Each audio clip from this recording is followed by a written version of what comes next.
investigate freely. You know, again, I saw a comment about this. There is this. Look how much they've built. Just to like build an environment. It's not even like we interact with anything much here. But there's so much of an environment, so many characters and everything. I actually do want to just experience everything here. Hey, you over there? Yeah? Who, me? Yeah, you. Say, do you like playing card games? You know, like Genius Invocation TCG? Even people down here play that game? You TCG players are like mint in the wild. Literally sprouting up everywhere. Hey, come on now. What's wrong with finding fellow Invocation aficionados? Anyway, care to join me for a game? No thanks. We're busy with other things at the moment. All right. No pressure. But why would you be looking for people to play Genius Invocation in a place like this? Don't people usually come here to fight? No, sometimes people just want to have fun. Whether you're throwing down cards or throwing punches, it's all a competition, isn't Plus, it? sometimes you don't It's all have the same in muscle my for it, eyes. but you have the brain. There are lots of card players here in the fortress. When I saw you, I immediately thought, hey, even outsiders from other nations play cards. So I came over to say hi. Would you mind chatting with us for a moment? Sure. Great! Since you've been here longer than us, you need to flex your seniority a little bit, right? Maybe you could start by telling us newcomers some stories about this place. I thought you would have already heard everything by now. All right, then. Did you have anything specific in mind? Or do you want me to just pick a topic? Why don't you pick? We'll let you know if we've heard it already. All right. Have you heard any strange rumors since you've arrived? Yep. Then, did you know that there are some people who are always gossiping over in the corner? I didn't know that. There are two guys who are always skulking around in the corners of corridors gossiping. The bigger guy is Quisto, and the skinny one is Lavaroon. People call them the Bombshell Bros. I never really found their gossip very mind-blowing. It's pretty much just the same stuff that I hear about when I'm at work every day. If you're interested, you can go talk with them. They tend to talk a lot of nonsense, but they aren't exactly bad. Good to know. Do you have anything else to tell us? Yeah, wait, what? What are you in for? Let me think. Sounds like you want to hear something a little more tantalizing. Oh, did you know that the Duke was also a convict in the fortress of Meripede before? No! Tell me more. Huh? Wait, are you serious? That's right. The Duke was an inmate just like you and me. Seems he was exiled here for committing some crime. Who knows how he ended up rising up to become the warden, though. He must have, gotten used to the environment and knew how to play the world down here. To go from an ordinary inmate to becoming the manager of the whole place? I'm not gonna lie, I kinda respect that. Do you happen to know anything about a forbidden zone? A forbidden zone? Sounds like something that someone just made up. I've never heard of that. Where did you hear about it? It's just a rumor we've been hearing, but no worries if you've never heard of it. Do you have anything else you can tell us? Anything else? Not that I can think of, but I'll be sure to tell you anything interesting I hear next time. You'll have to play a game of Genius Invocation with me first, though. Fair enough. So I said, that's not a faucet. Hey, who are you two? Why'd you come over all of a sudden? Oh, sorry for eavesdropping. Sounds like you were talking about something private. What's the matter? They're just looking to join in on our fun, that's all. Hey, don't pretend like it's okay for them to just interrupt us like that. Yeah, fine. You're lucky we don't mind extroverts that much. Thanks. You guys are really nice. You hear that, Quisto? What nice! Your expressions tell me you're looking to hear some juicy These two. info, am I right? But before that, it just so happens that I know you two. Really? Are we that famous? You kidding? How often does anyone get a personal tour led by His Grace himself? Practically everyone was talking about it. Word has it that you also caused quite the kerfuffle. Oh, yeah. That was just a little mistake. A little mistake, huh? I like the way you put it. You see, people with a good attitude can join our group anytime, unlike some of the others here. Your group? I'm Quisto, and this is Lavaroon. People usually call us the Bombshell Bros, but don't Yeah. worry.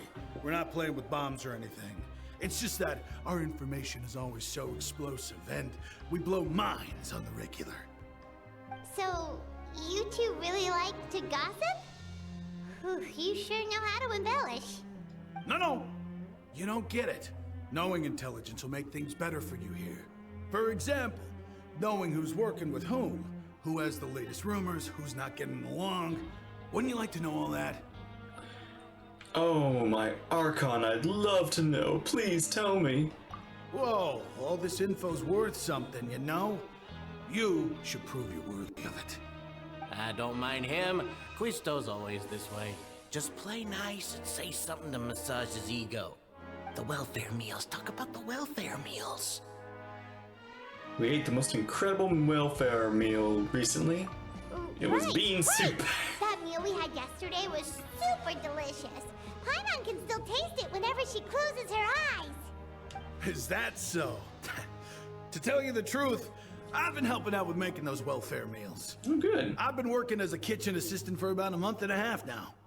Oh, so you're the one who made those delicious steaks. Amazing. You could be a professional chef. Were you the one that made the scuffed steaks? You are correct. I am a true professional. In fact, I even went to culinary school. But since you like my cooking, I guess that means we share similar tastes. Listen carefully. This little bombshell will help you learn what's really going on here in the fortress. Huh. Did he weaken me? Seems he's saying, don't be upset, he's a good fella. Listen, kids. The power structure within the fortress is quite complicated. The overworlders couldn't care less about us down here.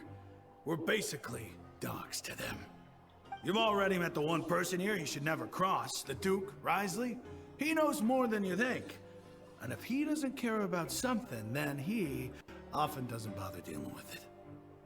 Those who have the Duke's attention get all kinds of special perks, even better treatment in the infirmary. I know who you mean. It's that Jurier character, right? I don't think there's anything useful about him at all. Why does he visit the infirmary practically every day? Is it normal for anyone to be going in and out of there so often? If you ask me, he's just faking it to get out of work. Wait a minute, is that who I think it is? But did you know that Churia was a talented researcher from the Fontaine Research Institute before he came here? There's no denying that. I don't care if he was a researcher that could turn dirt into Mora. Once you're in the fortress of Meripede, you're just another inmate like everybody else. According to them, a person named Jirishu frequented the infirmary.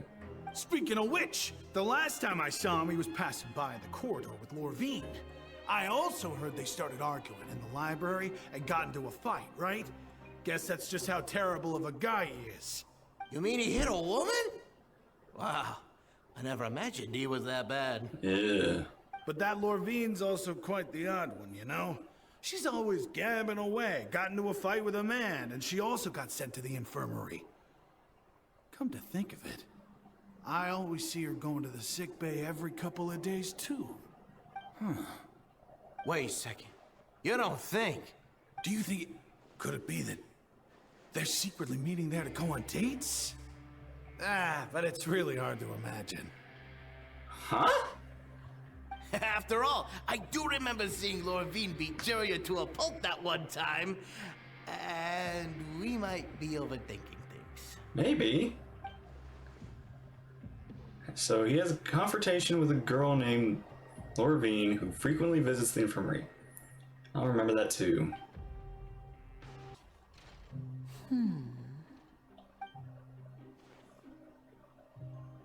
Huh?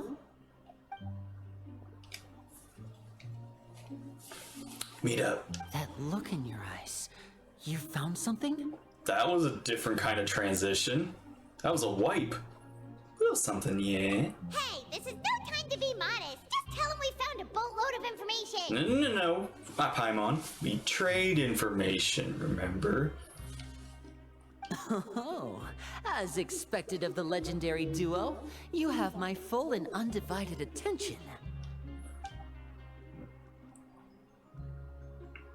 Huh. I'd have never guessed that myself. The rumors swirling about this place are unreliable after all, and Master Child probably went missing because he found a way out. He is a harbinger after all. I suppose he's much more resourceful than I initially gave him credit for. Unfortunately, this isn't enough for our final report to Father. We need to find out Master Child's exact whereabouts. Father told me that even though Master Child said he was just coming to Fontaine for a vacation, he actually had some personal reasons. His agenda might be linked to his disappearance. The most important thing right now is to catch up to him. His escape route is already flooded, so we'll have to task someone with professional diving skills to chase after him. Well, when you put it that way, it's obvious that only Fremine would be up to the task. Bingo! Is he around? He's working today. Coming here as a group would have attracted too much attention. I'll talk to him about it later. Please do, we're counting on you. It's the least I can do. We're all in this together, so it's only fair for us to fulfill our end of the bargain. Honestly, I'm far more impressed by you guys managing to collect all this information right under Risley's watchful eyes. Collecting information has always been our strong point. That makes me actually a little bit suspicious here. Where has Risley been? Has he been in his office the whole time? Feels like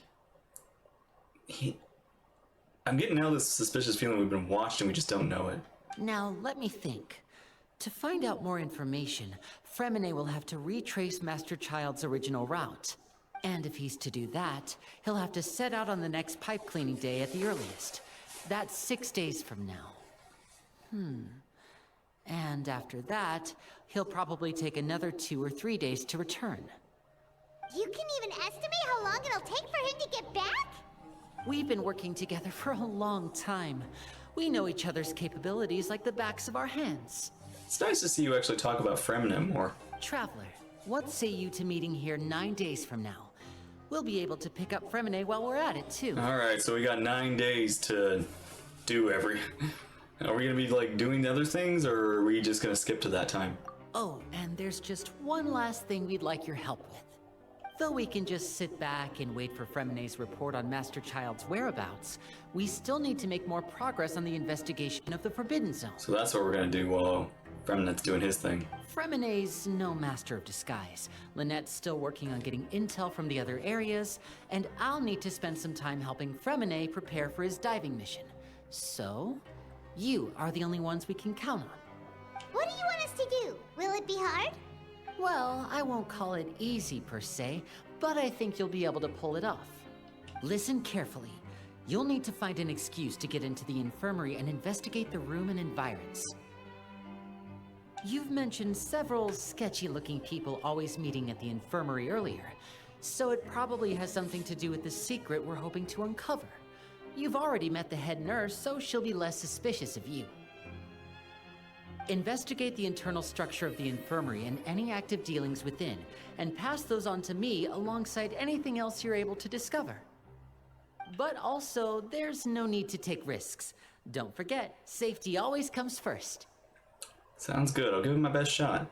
Do you only say that because I'm an amateur? No, when it comes to intelligence gathering, I'd never consider you to be an amateur. Didn't you say it yourself? It's always been your strong suit. I'll believe anything as long as it comes from you. So, please prove your prowess to me once again. All right, then we'll head out as soon as we finish our prep. Let's go our separate ways for now then. Don't forget, we meet here again in 9 days. Stay safe. That's gonna be interesting. June's in prep work with Paimon. You begin slowly approaching the infirmary under the guise of just meandering around aimlessly.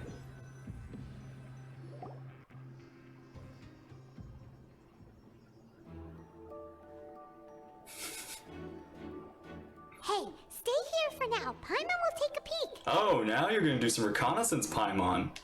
There seem to be several people inside. Try and eavesdrop on them. You and Paimon hide around the corner and do your best.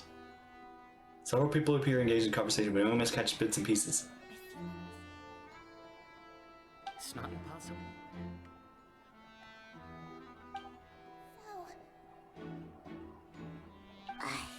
It's a bit hard to understand them from here, so why don't we just try to talk to them in person? Paimon, you can Let's go as soon as you're fly! ready. Just hide on the roof. Be a little Spider-Man or something. Paimon. The potion. Please help! She's sick! Whoa, are you okay? Oh my! What's wrong, little one? There's no need to panic. Take a deep breath before you begin. The traveler started complaining of a stomachache, and then nausea, and then collapsed onto the ground. Paimon doesn't know what to do! Freezing limbs, twitching fingers, and pale complexion? Could it be poison? Let me take a look. Please, lie down over here. My stomach really hurts. Don't worry, I'll get you to the bed safely. Here, hold on to my shoulder and walk slowly. Aww.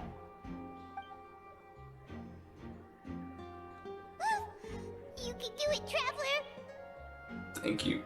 I'm sorry. Don't apologize. You're sick after all. Now, please relax. I'm just going to do a preliminary checkup on you. Taking a few instruments to begin checkup. I hope I'm not so healthy that she gets suspicious. I see now. My checkup has confirmed that she's not in any mortal danger. That's our worst fear out of the way. Eh? Oh, that's good. But I'll continue my diagnosis of the patient now. Please, relax and take a deep breath. Hands, different areas of my abdomen. Seems like she's using elemental energy too. Her expression is growing more and more relaxed. Don't sense serious damage to your organs either. Does it hurt when I press here? It's not too bad. And here? Ooh, that hurt a little. Huh? But based on my initial checkup, there shouldn't be a problem here. How strange. Oh no, acting was a bit over top. What about here? Does this hurt? No, not really. I can barely feel it. Oh. I understand. So that's what it is. I think you just ate something that disagreed with you. That's all. Nothing too serious. Outside of a pretty bad stomachache when it decides to act up. So that's what it is. Thank goodness it's not anything more serious. And there have been other inmates complaining about the food recently. I'll inform our head chef, Mr. Wolsey, of this problem as soon as possible. I mean, the food is gotcha, so of course I'm surprised you aren't having more inmates come in with stomach problems. Congratulations! The health risk is incredibly low, so you should recover within a couple days. Why don't you take a rest here while I go get some medicine for you? Cool. Miss Levine, I'll have to trouble you to help me look after this new patient while I'm gone. Very well. Marvine. She hopped away, just like that. Filtration mission is going smoother than I imagined. Next, there are only 2 people left in this room. Call this woman Levine. So she's the one who's frequent visitors in the infirmary. Her before. That would mean the man next to her is Juriro then. Hello. So how are you feeling now? Still not great. Can't keep staring at her. Drawing wanted attention. The guy also seems to have noticed. He's looking my direction too. Her stomach ache's really bad. She was stumbling about the whole way here, so Paimon's really worried. If Miss Sijuin says it's not a serious problem, then there's no need to worry. She's the best medic we've got down here. You know, I think it might have been more interesting if Paimon was the one that was, ill. But it also looks like she's the only medic you've got down here. Well, that's true. What do you mean, that's true? That's really misrepresenting the situation. Of course I can't speak for the whole fortress, but it's not like everyone imprisoned here is useless, you know? Though they may have committed crimes and gotten locked up here as a result, they still know a thing or two about medicine, and they help Miss Sishuin take care of the sick and injured. Yeah, you're right. But did you have to lecture me about it in front of another patient? Aren't you a patient too? Where did all your energy come from? That's correct. Sorry, I got a bit ahead of myself. Are you two also sick? We've been sick a while. I come back every once in a while for checkups, and to pick up the medicines Miss Sijween prescribes for us. That's just the nature of chronic illnesses. As for her, you could say she fancies herself as Miss Sijween's capable helper because she learned a bit of medical knowledge ages ago. Please watch your mouth, Mr. Jurier.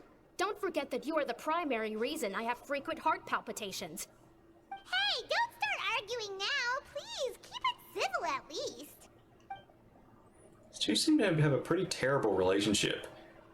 And only ran into each other because they came here to pick up their meds at the same time.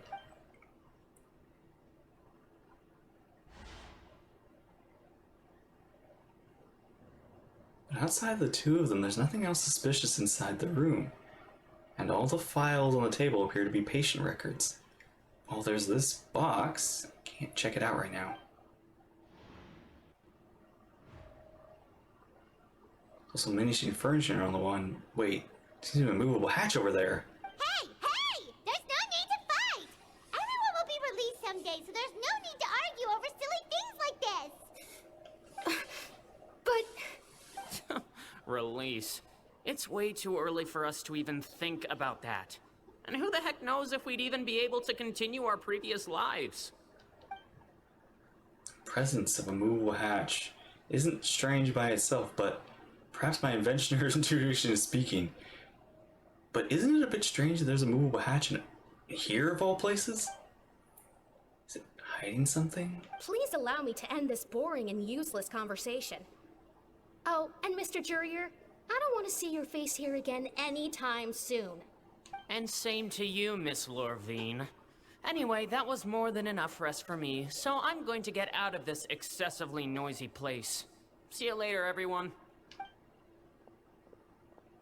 He just slowly walked off like that? That's just what he's like. I'm sorry you had to see all of that. I'm Lorvine, and that's... Well, his name is Jurier, but I hope you'll never have cause to remember his name. You Jurier. really can't stand him, huh? I mean, can you blame me? Who would like someone who's as arrogant and obsessed with weird research topics as he is? But there's no need to keep dwelling on him. I'll accompany you two for a while. Miss Sishween should be back soon, and I'm sure you'll feel better as soon as you've had some of her medicine. Thank you for looking after me. No, it's nothing. I'm back! Did you rest like you promised? Thank you for getting our medicine, Miss Sishween. Did you all cooperate with your bed rest? I trust that nobody got up to walk around. Good. Here, this should be 2 days' worth of medicine for you.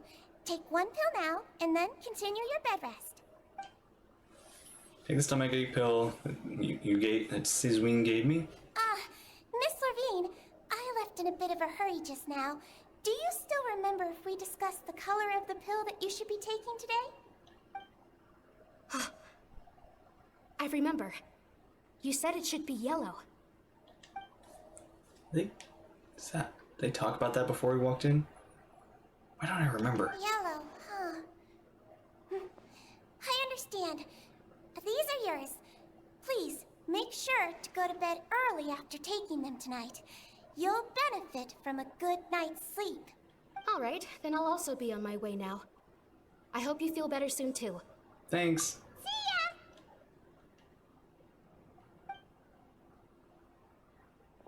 I'm going to fill out your medical record now. You're widely known as the Traveler, right?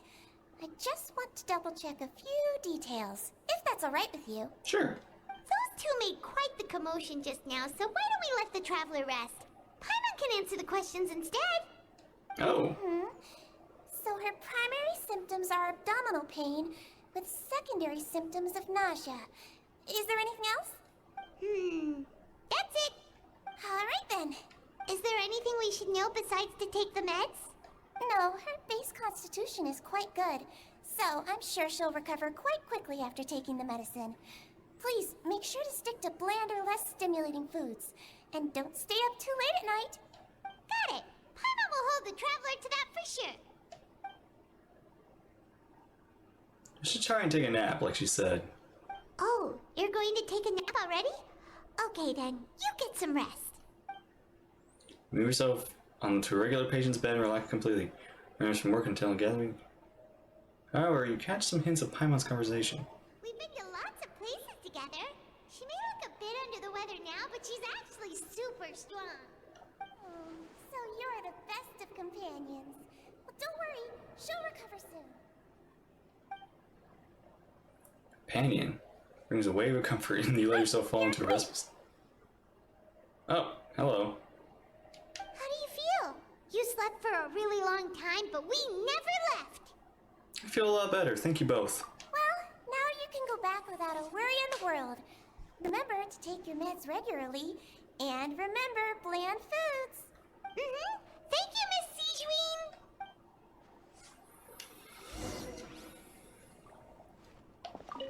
Seems like a lot of people have been coming down with an upset stomach lately. I'll need to address that. Yeah, so you got like... You don't like have a furry face, and you got hands, not mittens. But you look to be a Melazine. What are you? Are you half Melazine?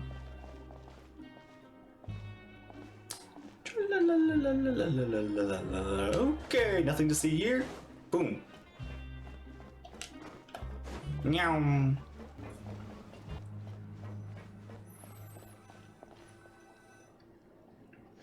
You really are something. To be able to fall asleep like that and even sleep talk the entire time, you scared Paimon half to death! Did I say anything I shouldn't have? No, but you kept mumbling things along the lines of, Pyron, don't take my grilled fish, and put down the Adeptus Temptation now! I really dream about Paimon stealing my food. Paimon talked with Siegeween the entire time you were asleep. She seems like she's just a sincere nurse, and Paimon didn't notice anything unusual in the room. Are you sure we're not going off track with the infirmary? Are we really off track though? There's still a few things there's still a few weird things about this place. Move a hatch on the ground, as well as the questions Siegeween asked Lorvine. Also, they really talk about meds before we walked in? Oh, they might have been code words. Was that argument genuine? Or are they putting up a show? Paimon,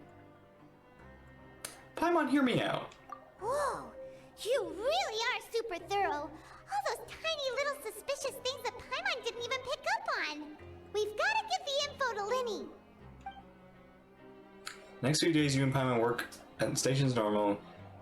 However, you've managed to find opportunities to write keywords relating to suspicious paper.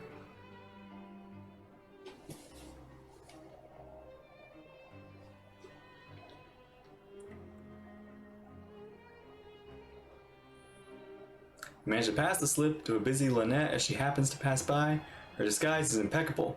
She does not look at you or change her expression as she pockets the info.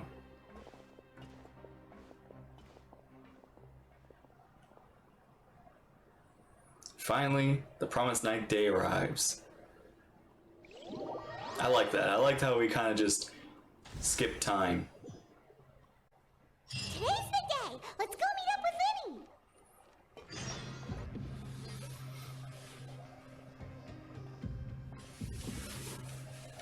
Lenny!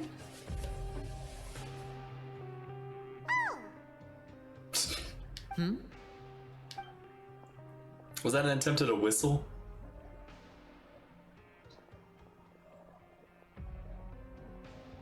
Did you two run into any trouble over the past few days? No, we just worked our shifts according to the schedule. Nothing weird happened. That's good. That means you didn't raise any suspicions when you infiltrated the infirmary. We've taken a look at the slip you've sent. Fremine successfully left the grounds via the pipes 2 days ago, and as of last night, Lynette has also infiltrated the infirmary after faking an illness. Wait, why is she getting involved as well? You already went above and beyond when you scoped out the infirmary. To put it more bluntly, even if we were to view that as something you did in exchange for Fremine's help, you've already done more than enough. Infiltrating a guarded stronghold is a different kind of job from a one-off investigation. We want to avoid using the same faces over and over and reduce the amount of suspicion that will fall on any given person. Ah. Lynette also felt like you have already taken the first step for us, so she should be the one to finish the job. So that's what Lynette thinks.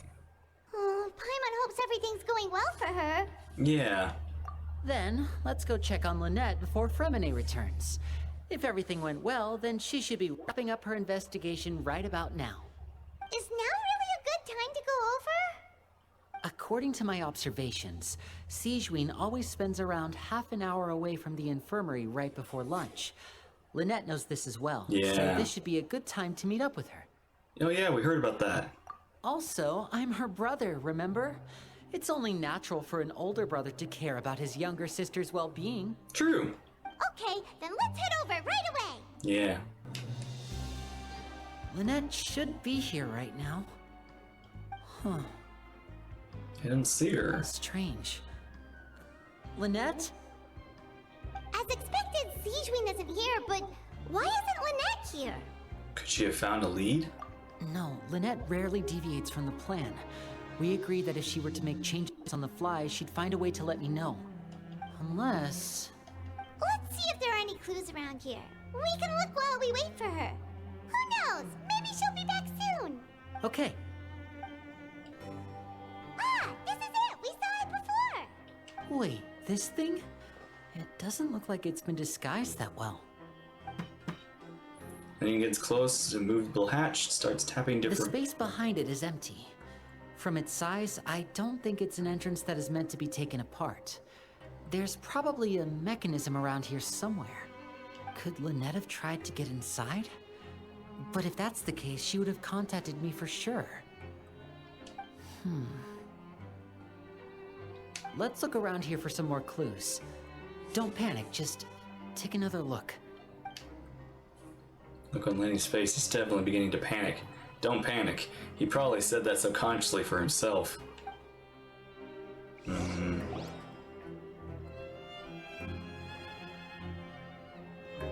Hey, you guys, there's a slip of paper over here! A slip of paper. It's right over here, and there's a bunch written on it too. It reads, out of respect for your usual practices, I'll use a piece of paper or card as the medium to pass on my message. You may consider this as me giving you my best regards. This is... Wait, what? Is that all? Is there anything on the back? The back. Ah, this is... Show me! Now! That look on your face. Paimon's reading it now. Would you care to guess where Miss Lynette of the Fatui could be right now? No. Could she have... Is she already... Wriothesley. Did he deliberately leave the infirmary unguarded to use it as bait? Wait, you mean he was aware of our goals from the very beginning?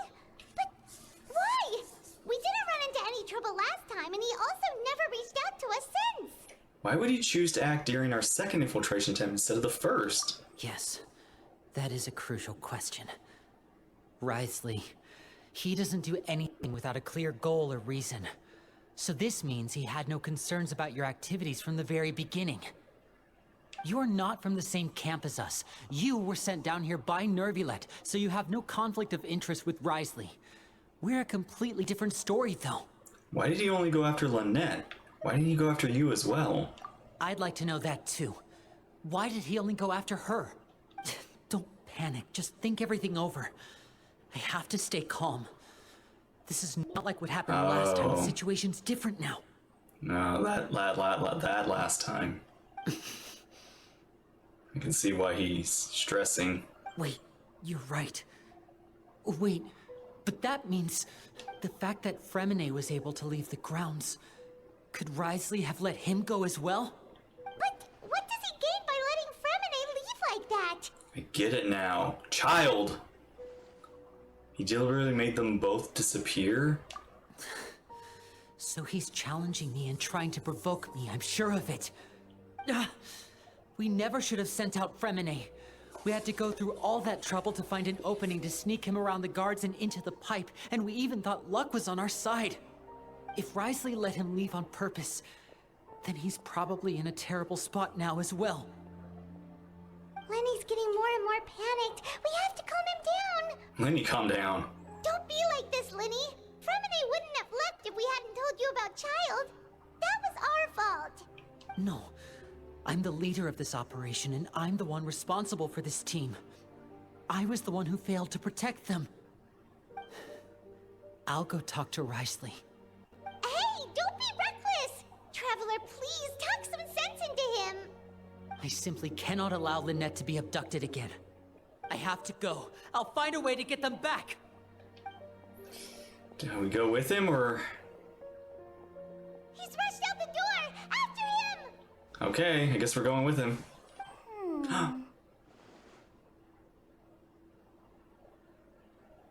You were listening in on this. Right. I feel like we still have some room to make changes on these details. It's not impossible, but it'll require extensive testing. Is that so? Very well. Then please be mindful of the time. Huh? Is someone? Pack everything up. Whoever's outside is eavesdropping. They'll probably come in once we stop talking. Someone! Please help! She's sick! What? Man, these people are ahead of us. Whoa, are you okay? These two. As expected, they've already found this place. Oh, they are quite sharp. Whoa, what's going on here? What a delightful turn of events. I like smart people, but I also like playing dumb. I like the feeling of being trusted. Why is she suddenly so creepy now? Oh my! She was so What's wrong, cute, Elmo? now she's so There's no creepy. need to panic. Take a deep breath before you begin. Being able to read human expressions is quite the useful skill. Oh, you little... Wait! I've been duped! It's no use. We have to catch up to I him. want to turn around. Oh my gosh, wait, what is... What? He's already out of sight. How is he so fast? Let's go head him off at Wriothesley's office.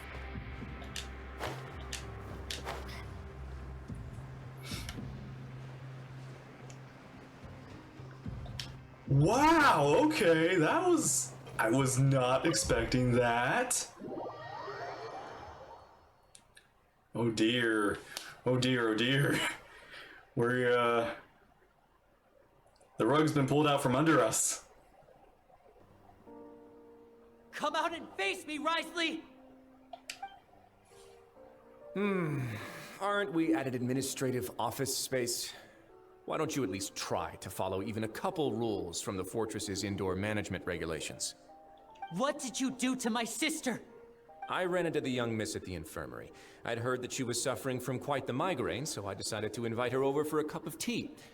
I do have some teas in my collection that can work wonders against such an illness. Stop joking around! Where did you take my siblings? I have also heard that your performances are quite the spectacle. Miss Lynette would sometimes enter a box filled with water, only to emerge the next second from another place altogether. Maybe she'll appear behind you right now if you were to turn your head. Is he trying to trick me into turning my head? No, he's probably not looking to attack me right now. All of the hostages are in his hands, and he's even in the mood for small talk. That means Lynette is probably still alive. I don't see any reason why he would kill Lynette, or... I know he's panicking and there's a lot of things, but I feel like Lynette's not in danger. You knew we were investigating the infirmary from the start, so you deliberately aroused the Traveler's suspicions and baited us into continuing our investigation, just so that you'd be able to kidnap Lynette. As for Fremine, no, you probably didn't even interfere with Child's escape. You let him go, so you could purge the Fatui members that we had planted into your ranks. There was no need to do so. The Fortress of Meripede is a pretty pleasant place. Most people enjoy their lives here. The only ones who act differently are those with personal agendas. It was quite easy to identify your colleagues. Okay, wait. Yeah, what was... Okay, now we know that Risley was once a criminal here. What kind? Who are you? You removed our original members and spread the news of Child's escape so Father would assign our team to come down and investigate. Fremine has also fallen into your hands, right? If you're oh so omnipotent and so in control, why would you need hostages? One correction. Lynette is in my hands right now, but Fremine is not. He's not? What do you really want? Lenny! Oh, wonderful. Everyone is here, so I'll only need to say this once. Thank you so much for cooperating with me. Where is Lynette and Fremine? Eager and to the point, I see. Alas, only Miss Lynette is currently having a cup of the fortress's finest tea. Although, as per your original plan, Mr. Fremine should also have returned to the fortress by now. But he has neither shown up within my gates, nor has he been taken into any kind of custody. So where do you think he may be right now? Wait, you can't mean you locked him outside in the sea? I closed the fortress's gate to the outside world. That's all. Fremine's a star diver, so he should be fine, right? No, we're still here, so he'd definitely try to find a way to come back for us. So we can't assume he might have made a break for the surface. Oh. Oh. He doesn't know that the doors are closed, so he'd still be going, oh, but the doors are closed, so he can't get in, but so he can't. But why would I do this, you may be asking? To have an audience with you, of course. My intel tells me that Mr. Linney is a great magician, so it's only natural for me to want to have some cards of my own when it comes to negotiating.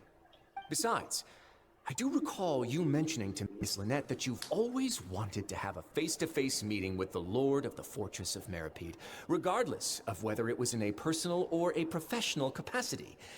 Well, you got your wish. So, you've been keeping tabs on us before we even set foot in the fortress. Some of my folks just happened to hear a thing or two, that's all. In any case, I will be straight with you. I was willing to play dumb and turn a blind eye, so we had a pleasant few days playing games together here. But once you started focusing on the Forbidden Zone, all of that changed. Mr. Linney, the cards are stacked against you right now. Miss Lynette is in my hands, and Mr. Fremine is still slowly being pickled out there in the brine. You know just as well as I that he cannot last out there forever. Oh. You need do but one thing to guarantee their safety. I would like you to contact your superior, and ideally invite her over for a cup of tea with me. You want to see Father? But why should she bother giving you an audience? Well, if she cares for the well-being of her dearest children, she should have plenty of motivation to join me for a parents' evening. Oh. Is Olachino gonna... Is she gonna be... Is she actually... Will this be like her actually caring about them or not? I've heard that the bonds between the members of the House of the Hearth are like the bonds of family. I don't see why she would refuse. Oh, this is a test. Why did you think Father sent us to handle the Fortress of Meripede? This place is basically a no-man's land. It wouldn't be fitting for anyone as important as a harbinger like Father to come here in person. Oh, I see. So it's because she doesn't care for my place here. That's such a shame. After all, I've amassed quite the tea collection. I was looking forward to sharing it with her. Both Monsieur Neuvillette and Lady Farina have already received many samples as gifts. Was this the extent of your master plan to get to Father? No matter how much pressure you may put on me, I won't allow you to use us to blackmail her. Whoa. You people really are difficult to get along with. All I'm asking for is a face-to-face conversation. Does she truly have no interest in the fortress's secret? Mr. Linney, you have one last chance to invite your father here. If you refuse... Linny! Oh. Why do you have to do this? Instead of asking why I'm doing this, why don't you try to see things from my perspective for a second? From the very beginning, the Fatui has been actively infiltrating my fortress. I gave you a warning by cutting off the first few operatives I found, but that only caused you to double down. Had you given up on the fortress then and there, I'd have no reason to want to talk. He's got a point. He's basically just playing defensive. Mr. Fremenet left the fortress on his own, and Miss Lynette tried to pry out my secrets right in front of me. No matter how you look at it, the responsibility for this falls on you. I shouldn't ask Father to do anything because of us. 6, 5... Wait, 2, 1. Time's up. It really is a shame, Mr. Linney. Risley! Negotiations have broken down. Please leave, ladies and gentlemen. It's time for my afternoon tea. Please wait. Can we really not talk about this some more? Yeah, listen to the Traveler. If you can't talk to Linny, can you at least talk to us? You do realize that I'm only letting you go because of Neuvillette, yes? You're here helping him out, and I've already done my best to stay out of your way. But that doesn't mean you can just do whatever you want. The fortress may be small and remote, but it still has its own set of laws. I want to say Fremenet and Lynette too.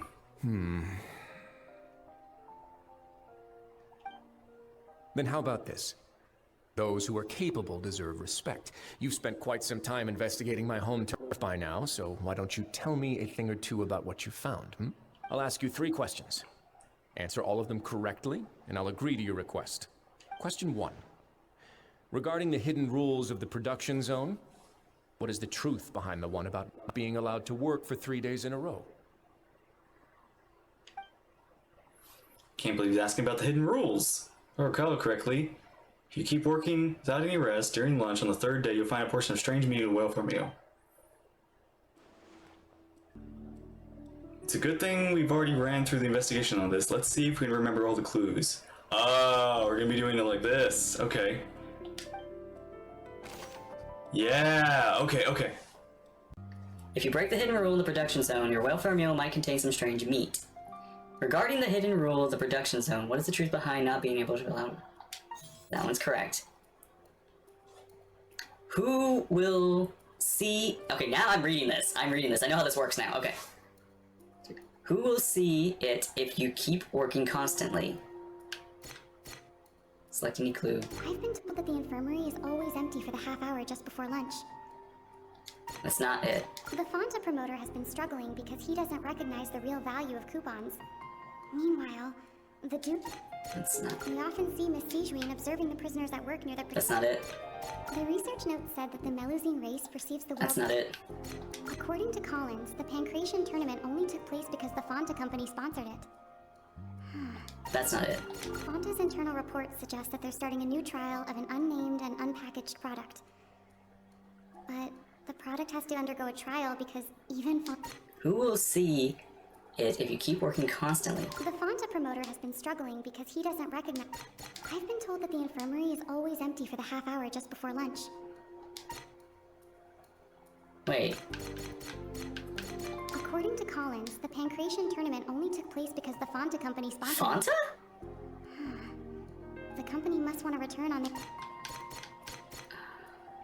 The Fonta promoter has been struggling because he doesn't... Under what circumstance does the strange meat appear? The Fonta promoter has been struggling because he doesn't recognize the real value of coupons. Okay.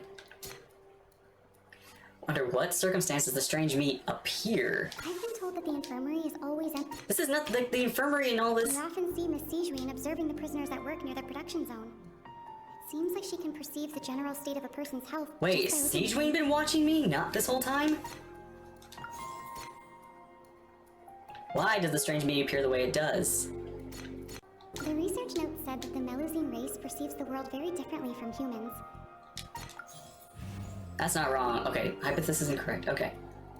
I've been told that the infirmary is always empty for the half hour just before lunch. But Who what will could- see? Melusine. Well, what The circumstance? Fonta promoter has been struggling because he doesn't recognize the real value of coupons. Fonta's internal reports suggest that they're starting a new trial of an unnamed and unpackaged. According to Collins, Fonta's internal reports This suggest one. that they're. No? Oh shoot, am I missing something?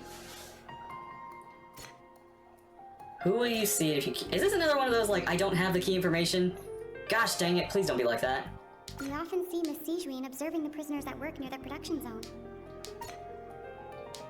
Wait a minute. According to Collins, the Pancration tournament only took place because the Fonta company sponsored it. We often see Miss Sijuin observe. I've been told that the infirmary is always at. The Fonta promoter has been struggling because he doesn't recognize the real value of coupons. According to Collins, the Pancration tournament. But that's not... I've been told that the infirmary is always empty for the half hour just before lunch. But what could Sijuin be doing during... Okay. I didn't think Sijuin had anything to do with the meat. Ah, so that's what's going on. Paimon understands it now. Who would have guessed? Not me. The hidden rule of the production zone. Hey! People are not supposed to work 3 days in a row, and if they do, they'll get strange meat in their welfare meal. Well, yeah, that was the answer, but why did I have to go through a whole Melusine thing about it? At first, we thought this strange meat must have something to do with the people who disappeared. But in reality, they were all prepared by Sijuin, the head nurse. She often visits the production zone to observe the workers' health and makes a note of anyone who has worn themselves out after 3 full days of work. Out of her sense of duty as the head nurse, as well as her genuine concern for the workers' health, Sijuin visits the cafeteria right before lunch and cooks an extra dish for those who can use the stamina boost. What? Sijuin has only the best intentions with her surprise gift and doesn't want anyone to find out about what she does. However, unfortunately, Melusines as a race perceive the world differently So it doesn't from humans, look and their tasty, sense of even though it aesthetics is. It's good even for us. more It just doesn't alien to look us. good for us. The recipients of her lovingly prepared special meals cannot taste the care within and usually just freak out. Are we on the right track? Not bad. You've uncovered Sijuin's secret and even Well, that's guessed her what she's been intentions doing. correctly as well. It's nice to know that her efforts have not gone unacknowledged. All right, I now for never my would have next made question. that connection. There are also some hidden rules in the Pancration Ring, including the one that you're not allowed to support both sides of a fight. Why is that? Hidden rules. Remember, if someone tries to support both at the same time, they'll receive a package the next morning which contains strange blood liquid. So, done research on the matter. What I found came up with the correct answer. What happens when you violate the hidden rules is you get this blood-colored fluid. Who sent the package containing the strange blood-colored fluid? I've been told that the infirmary is always empty for... Not that one. Fonta's internal reports suggest that they're starting a new trial of an unnamed and unpackaged product. This one? We often see Miss Sijuin observing the prisoners at work near the production zone. It seems like she can perceive the... Oh wait, hang on. Fonta's internal reports suggest that they're starting a new trial of an unnamed and unpackaged product. Okay, I think... Okay, no, I think this... Fonta's This internal clue. reports suggest that they're starting a new trial of an unnamed and unpackaged product. Okay, that one. Not that one, okay. We often see Miss Nope, not Sijuin that. observing the prisoner... The Fonta promoter has been struggling because he doesn't recognize the real value of coupons. Meanwhile, the Duke believes that, according to Collins, the Pancration tournament... This one. Select a clue. And then this one, why does this... Fonta's internal reports suggest that This one. And why do only those who buy tickets support both fires receive this package? According to Collins, the Pancration tournament only took... The Fonta promoter has been struggling because he... Wow, first try. Ah! Paimon gets this rule too That one was now. easier to So connect really the dots that's to. nothing to be afraid of. It was just Fonta. That hidden rule of the Pancration ring is about how, people are not supposed to bet on both boxers at the same time. And if they do, they'll receive a package containing a strange, blood-colored liquid. People get scared when they see it because they've subconsciously begun to associate it with the missing boxer. But really, it's just a bottle of the latest yet-to-be-named and packaged new Fonta trial product. A blood-red drink. It's no wonder even Fonta's own staff were questioning the company's decision-making. Yeah. The company, facing backlash from its own staff, decided to try to trial the product on a smaller scale to see how it might be received by customers. They came to the fortress of Meropide and offered to sponsor the Pancration tournament so they could push their new product. But the Duke completely refused to even entertain the idea.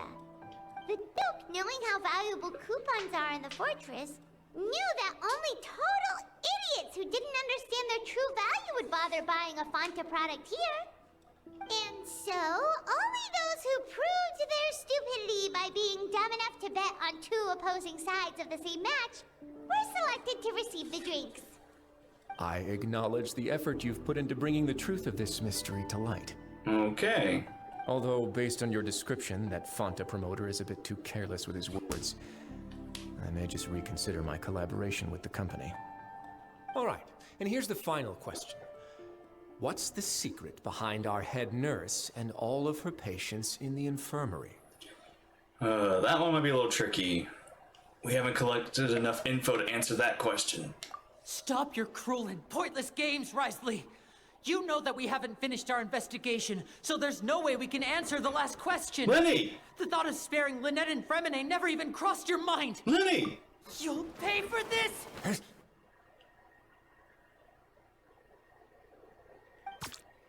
Ah!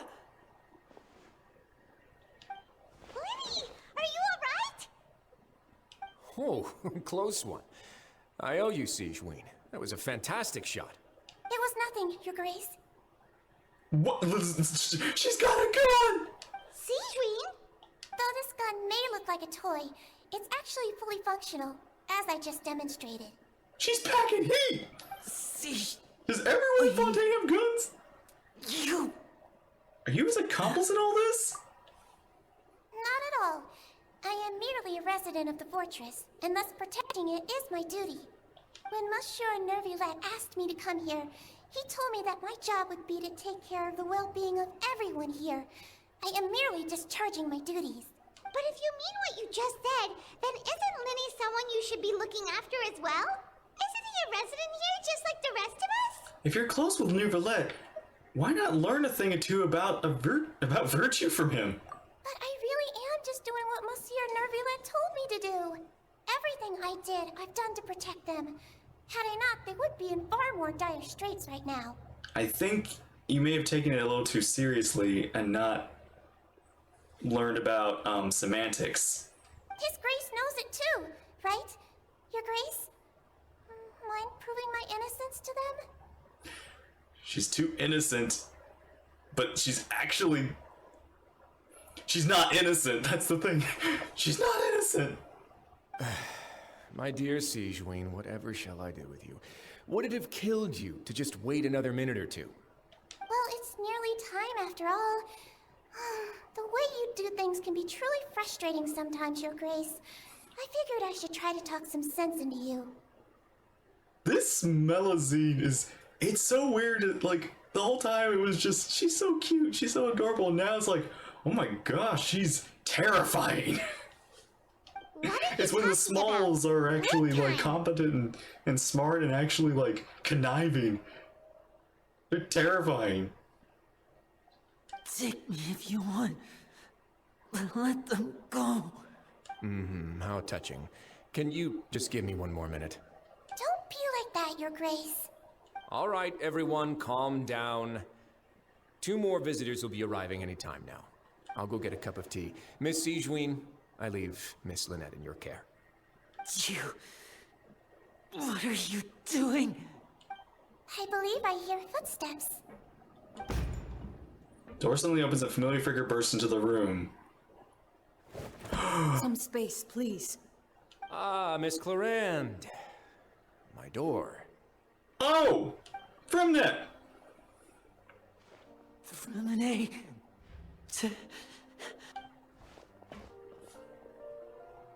What's going on? What is Clarande doing here? Work. Work. I'm sorry about shooting you, Mr. Linney. The tranquilizing effect will begin to wear off soon. Please take it easy in the meantime, though. What happened to Freminet? Wasn't he diving just outside of the fortress? Why is he looking like Symptoms. this? Can't be. Flushed face, an accelerated pulse. He must have consumed primordial seawater. Oh. What did you say? But it might have been diluted enough where it didn't change him, it just drugged him. Please, make some space. I'll need to give Mr. Freminet a more thorough checkup. Your Grace, I'll leave the rest to you. I'll talk to Clarande while you get Freminet to where he needs to be. Everything else can wait. Oh my goodness, this took a turn. It's like we thought we were getting somewhere. No, they were steps ahead of us. Ah.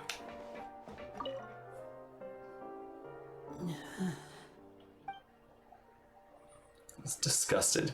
Seems he'd rather not have Sigewinne touch Freminet. Still, he didn't stop her, since it's obvious that Freminet requires urgent medical care. Examining Freminet carefully, she doesn't look too upset, which is a good sign. I hope he'll be okay. How is he? These symptoms are probably caused by an acute ingestion of a large amount of primordial seawater. Still, his condition is not critical. Of course, it would be best if he stayed for further observation. Let's leave him here for now, and move him to the infirmary once he's recovered a bit more. Sorry. I am aware that the infirmary may not be your favorite place in the world at the moment. We do only have a single clinic in the fortress, however. Why would he ingest a large amount of primordial seawater after leaving the fortress? How could that possibly happen? Please, look after Mr. Freminet for the moment. I'll go fetch some medicine and a respirator. Oh, I'll bring Miss Lynette back with me. Where is she? How is she right now? Oh, she just took a nap in an empty room after I tranquilized her. If my calculations are correct, she should also be waking up right around now. You might not believe me, but His Grace and I actually made some snacks and tea for her. Then he's begun to stop tensing his muscles in his face. Seems he trusts what Sigewinne said. Okay.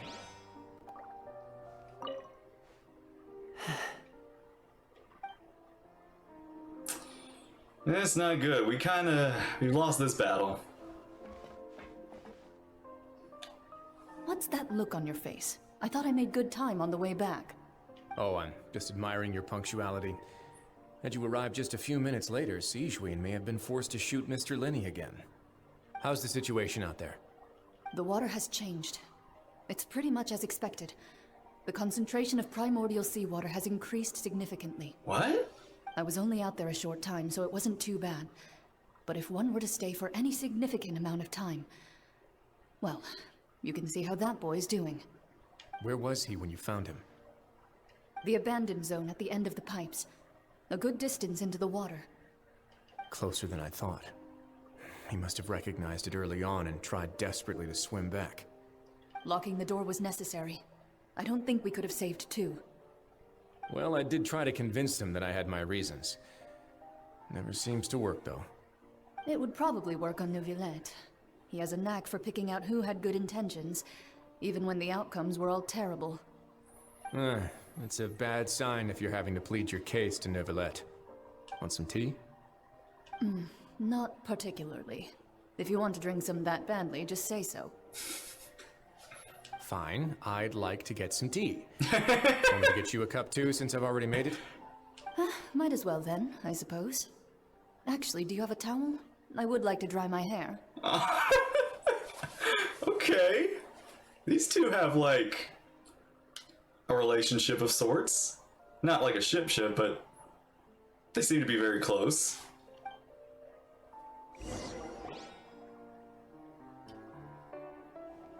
Linny, are you okay? I'll be fine. They're all here now. Don't worry about me. Are you sure? You don't look all right.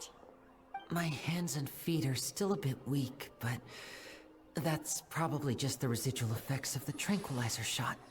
I'm back, everyone. Lynette! Lenny! Oh, Traveler, Paimon, you're here too. Fremine? Is he... He'll be fine. But for now, please help me lift him up. Me and Lynette come immediately to lift Ferminet, and I missed the rest of that.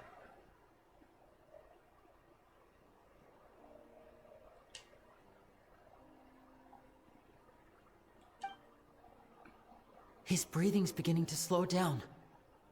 Give me a hand and help me get him to the infirmary. Yeah, I'll take him from this side. Lynette, together? On it. Aww. Traveler, you seem pretty worried about him. Want to come with us? Very well. The Duke and Clarande are gone. They probably went to get some tea. The Duke will explain the truth in just a bit. Miss Clarande will need a break, since she only just returned from rescuing Fremine out of the sea. Clarande saved Ferminet from the sea. What happened there? Oh, we're gonna get an explanation? Oh. What's going on here? Could I tempt you with some sugar for your tea? No need.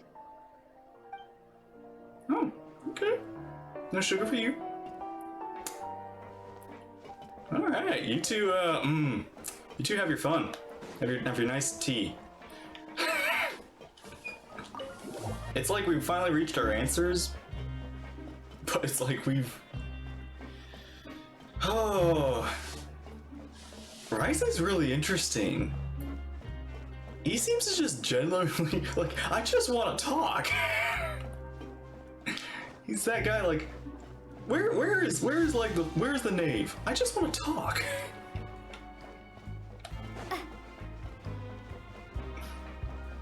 Say, Sizween is the real, like, surprise show of the star.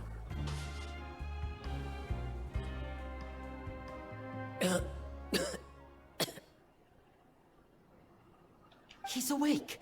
Fremine, how do you feel? Linny... Lynette... We're all here. Where... am I? The infirmary, at the Fortress of Meripede, Mr. Fremine, and you are no longer in any danger. How do you feel? Don't push yourself if you're not feeling up to it. Traveler... Hey. Paimon... It's been so long. The sea! There's something wrong with the seawater. Whoa. It's okay. Cool. We can talk about it after you've recovered. No, listen to me. This is really serious. There's primordial seawater mixed into the regular seawater. I don't know why it's there, but no one should touch it. Oh. You're saying all of the seawater is tainted. What happened after you snuck into the pipes? Pipes... Right, the pipes. It's all coming back to me now.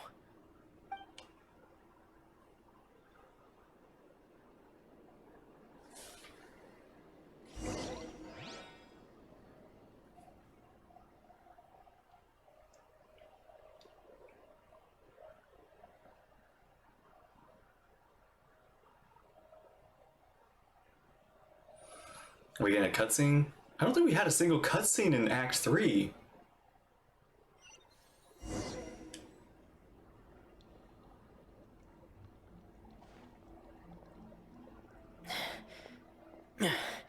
I'm in. Seems like this pipe hasn't been used in a long time. It looks abandoned.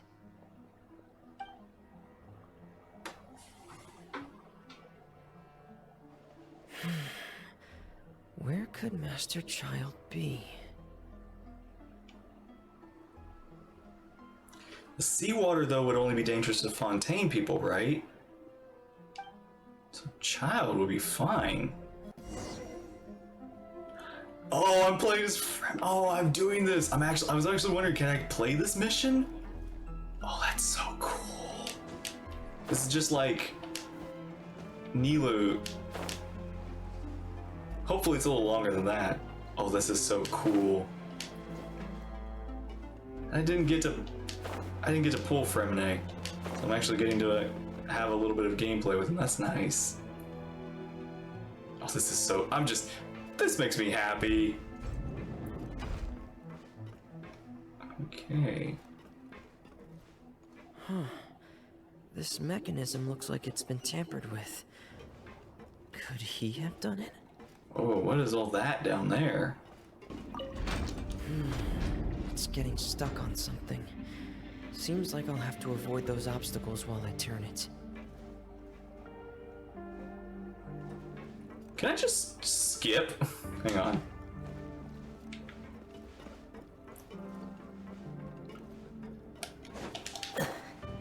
Dang it. Okay, no skipping. I don't have any other characters, so I have to play as him. Which means back down. Ah, so I gotta go with that. Man, why do they always make it to where they give you a problem and then, which could have been solved had you just done it the other way first. And now you have to go back. This constant back and forth. I will say that is annoying. Because I wasn't supposed to know that there was going to be stuff in my way.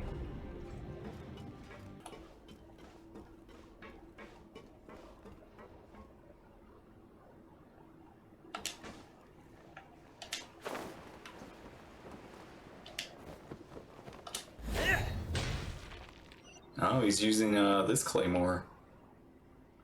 The royal one. This is where the water starts. Okay. Master Child probably dived into the water. I'll go take a look as well. The vegetation here is a bit more sparse. These traces aren't natural. A person must have left them, and recently. I should be going in the right direction.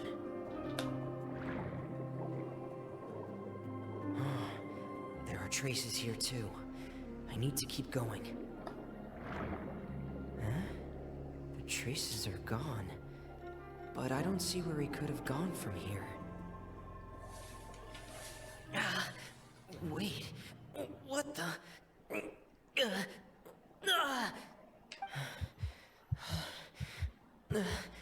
My heart is racing, and it's getting harder and harder to breathe. What's going on? No good. I have to get back. They still don't know anything about what's going on. If I turn back right now, I should still be able to make it.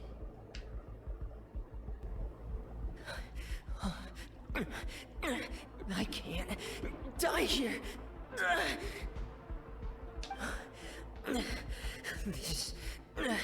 This is bad. I'm feeling worse and worse, and I'm still underwater. I have to push on.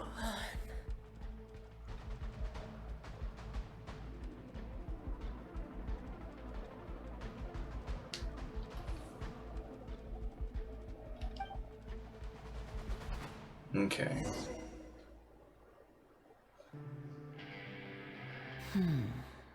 So, in other words, the trail you were following vanished, and you had no idea where Master Child could have gone.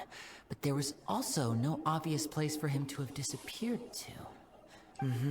That's right. I tried my best to swim back, but I had already put some distance between myself and the fortress, and I just couldn't find the strength to keep going. I probably passed out some time after that, and you know the rest. Miss Clarande brought you back, but we also don't know why she just suddenly appeared at the fortress, or why she went out to save you. Miss Clarande, you say? I must go thank her in person. Still too weak for Monet. You can go after you've had some more rest. Miss Lynette is right. I believe Miss Clarande will stay here as a guest for another few days, so there's no need to hurry. A guest? Then I can assume Risley was the one who invited her to come down here? You should ask His Grace about that.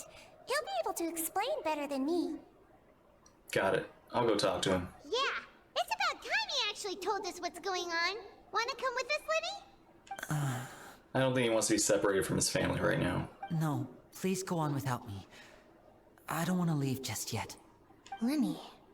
The logical part of my brain is aware that we're safe right now, but I still can't bring myself to leave. Both of you are just in danger. Understood. Then let's just sit together for a while. In that case, I'll leave the infirmary to you. The Traveler and I are going to head out for now. As long as you stay in here, I don't think you'll be disturbed. Thank you. I'm so sorry, Lenny. I'm also really sorry, Lenny. I should have been more careful. Don't say that. It was all my fault. I was the one who should have been more careful. You two were nearly... If I was stronger, maybe I would have already found Master Child. No, how can you say that? Huh? I'm sorry. What I'm hearing is, we all dropped the ball at some point during the mission. So the responsibility falls on all of us. Isn't that right? Yeah, there were some things none of you accounted for, but there were also things that really couldn't have been accounted for. Yeah, that's right. It's on all of us. Lenny, we understand that you're worried about us, but we're worried about you as well. Please don't blame yourself. We want you to keep your spirits up. Yeah. Alright. Back to the Duke. Because I do want to get some answers. I really need to figure out. And I feel like I might actually get some. Because now we can have an honest conversation. Now that everything's out in the air and in the open.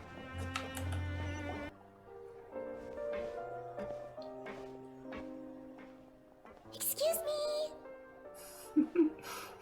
Stop being cute. I take it Mr. Fremonet's condition has stabilized? Of course. I wouldn't have left the infirmary otherwise.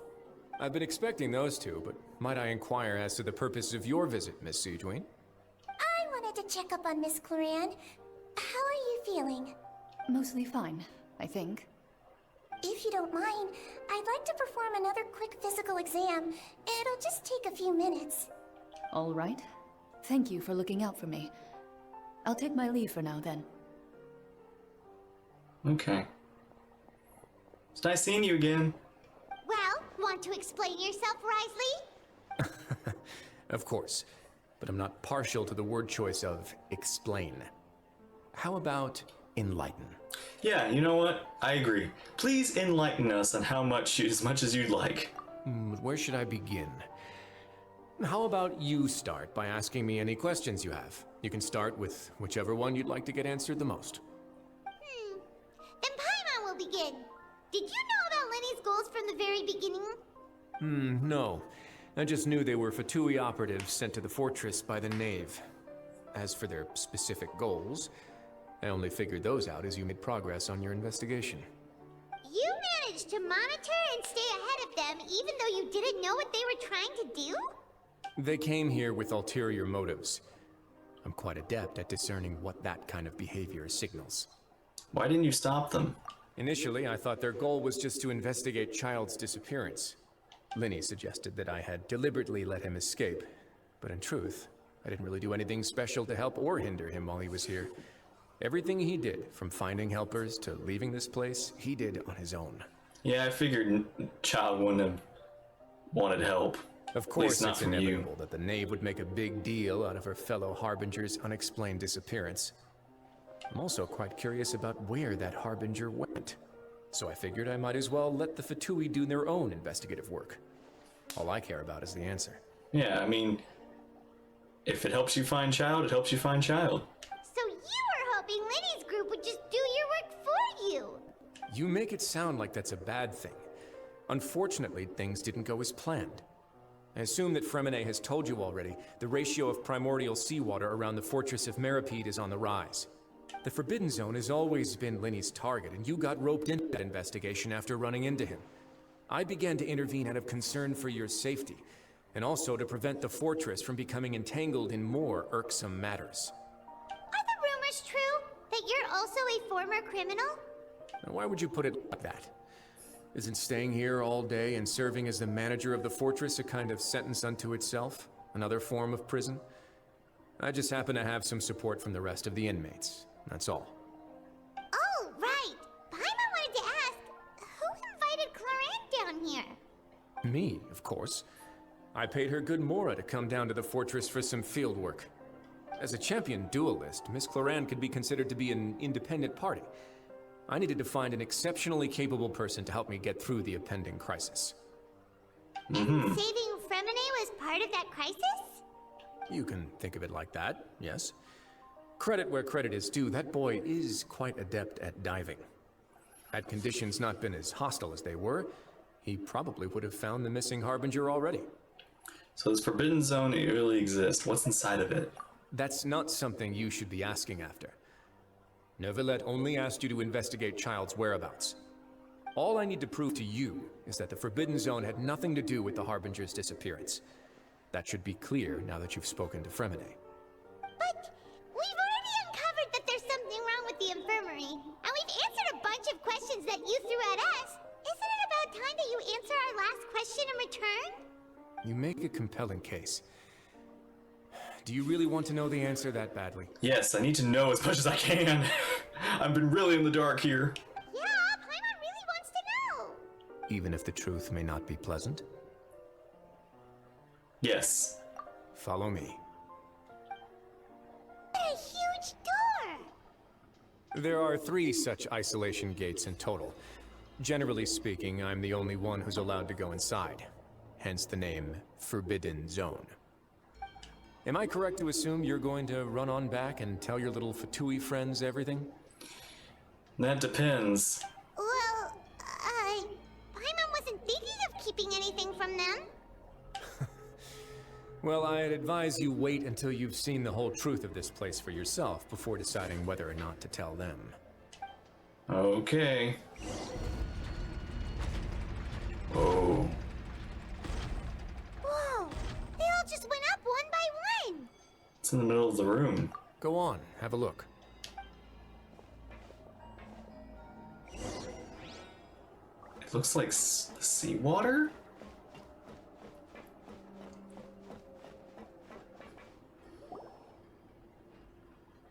Room's really empty with nothing here, which is quite strange on its own. There's a device smack dab in the middle of the room. This looks like some kind of massive gate. I've been interested in what lies beyond that gate ever since I assumed leadership of the Fortress of Meripede. Of course, it would be unwise to recklessly open it, but it'd also be risky and negligent to simply ignore any potential danger that could be behind it.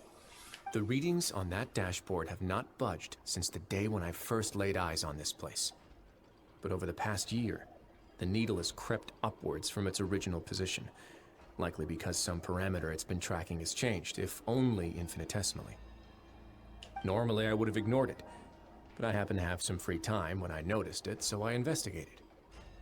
Any guesses what the reading could be tracking?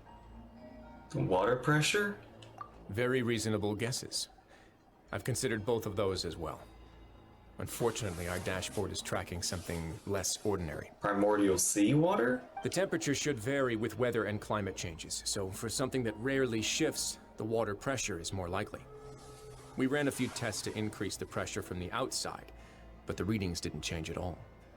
Later on, a few more possibilities occurred to me, such as a potential connection with the primordial sea. I began to make a few preparations based on that hypothesis. Over the past few days, the needle has moved again. With that, and the symptoms that Fremont displayed after leaving the fortress, I can now confidently conclude that the readings represent the concentration of primordial seawater in the seawater nearby. Oh. Concentration of primordial seawater? But we're already under the sea! And that is precisely the problem. We're at the bottom of the sea, and now we're surrounded by toxic seawater. Somehow, primordial seawater got mixed in, and the concentration is steadily rising. Primordial seawater is continuously leaking into the sea. Yes, that's very likely. But forget about the two of us. Not even Neuvillette knows where the primordial sea could be, much less where we could find and plug a leak. Oh. Oh! Seems like you've figured it out. This. I believe the primordial sea lies directly beneath this sluice gate. For some reason, the primordial seawater levels have risen significantly, and it's now very close to us. The indicators are now red. Although the gate still stands, some primordial seawater has already leaked out and mixed into the sea around us. If this continues, soon it will no longer be able to hold back the primordial sea at all. Yeah, the primordial sea is leaking through. If the gate fails or falls, all of Fontaine will fall with it. Yeah, you know what the legends say. If this place falls, then everyone in Fontaine will be turned into puddles in the span of a night. But that's just too weird! Why would the Fortress of Meripede be built right above a sluice gate for the primordial sea? Who built this place anyway? Your expression tells me you think this might be part of a vast, complicated conspiracy. To be honest, you might find the actual answer may be exceedingly boring. It's just that the secret of the Forbidden Zone had been long forgotten by the nation before I rediscovered it with my research. There's no single founder of the Fortress of Meripede in any traditional sense. What we know about its history has been left to us by the people who used to live here. So it's a word of mouth, but that often gets telephoned. When the previous Hydro Archon, Egeria, ruled the land, all convicted criminals from Fontaine were exiled. The people drove the criminals away like a wolf pack chasing away the banished. Oh.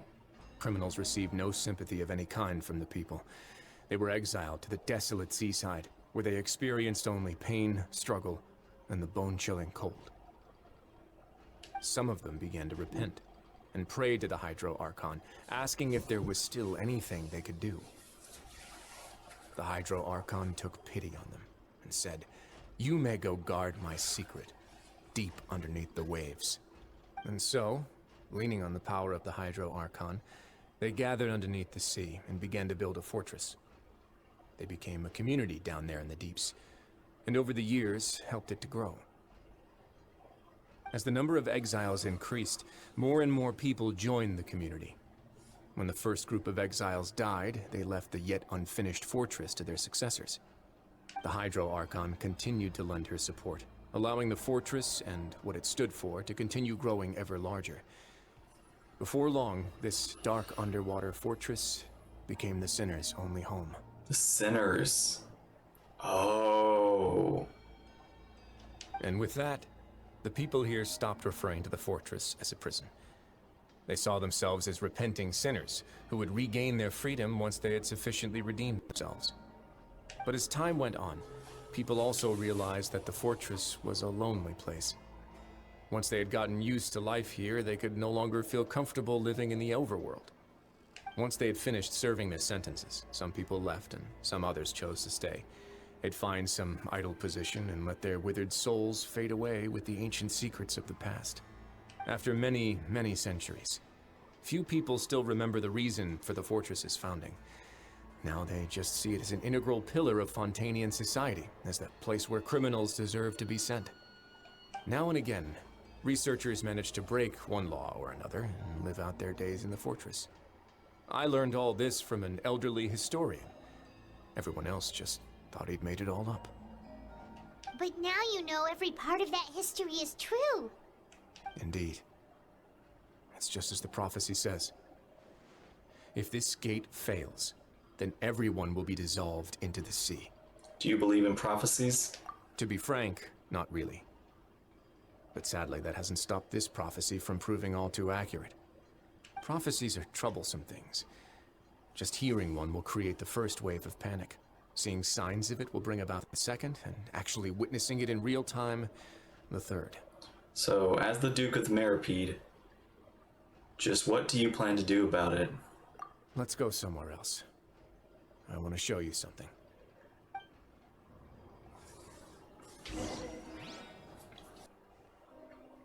This is it. You two. Your Grace, perfect timing. The results from our last round of experiments have... Wait, Jurier, he's not alone! Huh? Lorvine and Jurier? No need to panic, you two. I've already told them about our plan. What? After you warned us not to tell a single soul about any of this? I'm skeptical as well. Are you sure they are trustworthy? The results speak for themselves, don't they? These two may already know more than you could ever imagine. All right then, if Your Grace insists. They seem harmless enough, so I'll trust them for now. Well, how about some reintroductions? This is Jurier, one of the highest-ranked researchers from the Fontaine Research Institute. He used to work under Edwin. I trust that you've heard of Edwin? Ed who? He's the one who blew the whole institute sky high. Oh, right. Everyone Thank you. knew he was a bit for the crooked reminder. in the head, but you're not a local, so I guess it's possible for you not to have heard of him. Edwin's main areas of research were archaeum and gravimeters. As his assistant, Jurier is quite familiar with them as well. I hired him to be my technical consultant. You want to blow up the Fortress of Meripede? Ah, what a lovely idea. I'm already imagining it in my head. No, I don't think that's the plan. Gotta admit, I'm tempted as well. Guys, focus! Focus! That taskmaster over there is Miss Lorvine, and is also one of my technical consultants. While Jurier used to be Edwin's assistant, she used to be Jurier's assistant. Ooh, are they together? Is that really necessary? See, everyone keeps asking this question. Are you too sure you're not a couple and just using your work as a convenient cover? Your Grace, I am not in a relationship with this man. If I dated her, I'd officially be madder than Edwin. Jeez, forget I said anything then. Okay, there's our answer. Follow me. Whoa, there's another door that goes right up. Your constant amazement makes it seem like the fortress can do anything. You really are easily impressed, Paimon. But Paimon really thinks everything's super cool. I guess. It's just a normal room. Well, let's spice it up a bit. And here you go. Whoa. This is... What a huge ship! This is also a production an zone that ark? Paimon's never seen before. What's going on? How much do you know about Fontainian history? A little bit, but remind me of some of it. Not much at all. Well, then maybe you haven't heard the story of ancient Lemuria. To give you a quick rundown, Fontaine used to be ruled by the Lemurian dynasty. According to legend, the Lemurian king Remus came to this land after being inspired by divine revelation and found the seer Sibila, who had taken on the form of a golden bee. Taking the golden bee with him and riding on a huge ship, the Fortuna, he created his nation above the surging waves. Whoa.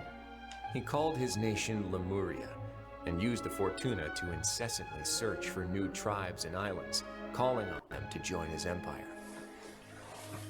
There's a ship in this story too?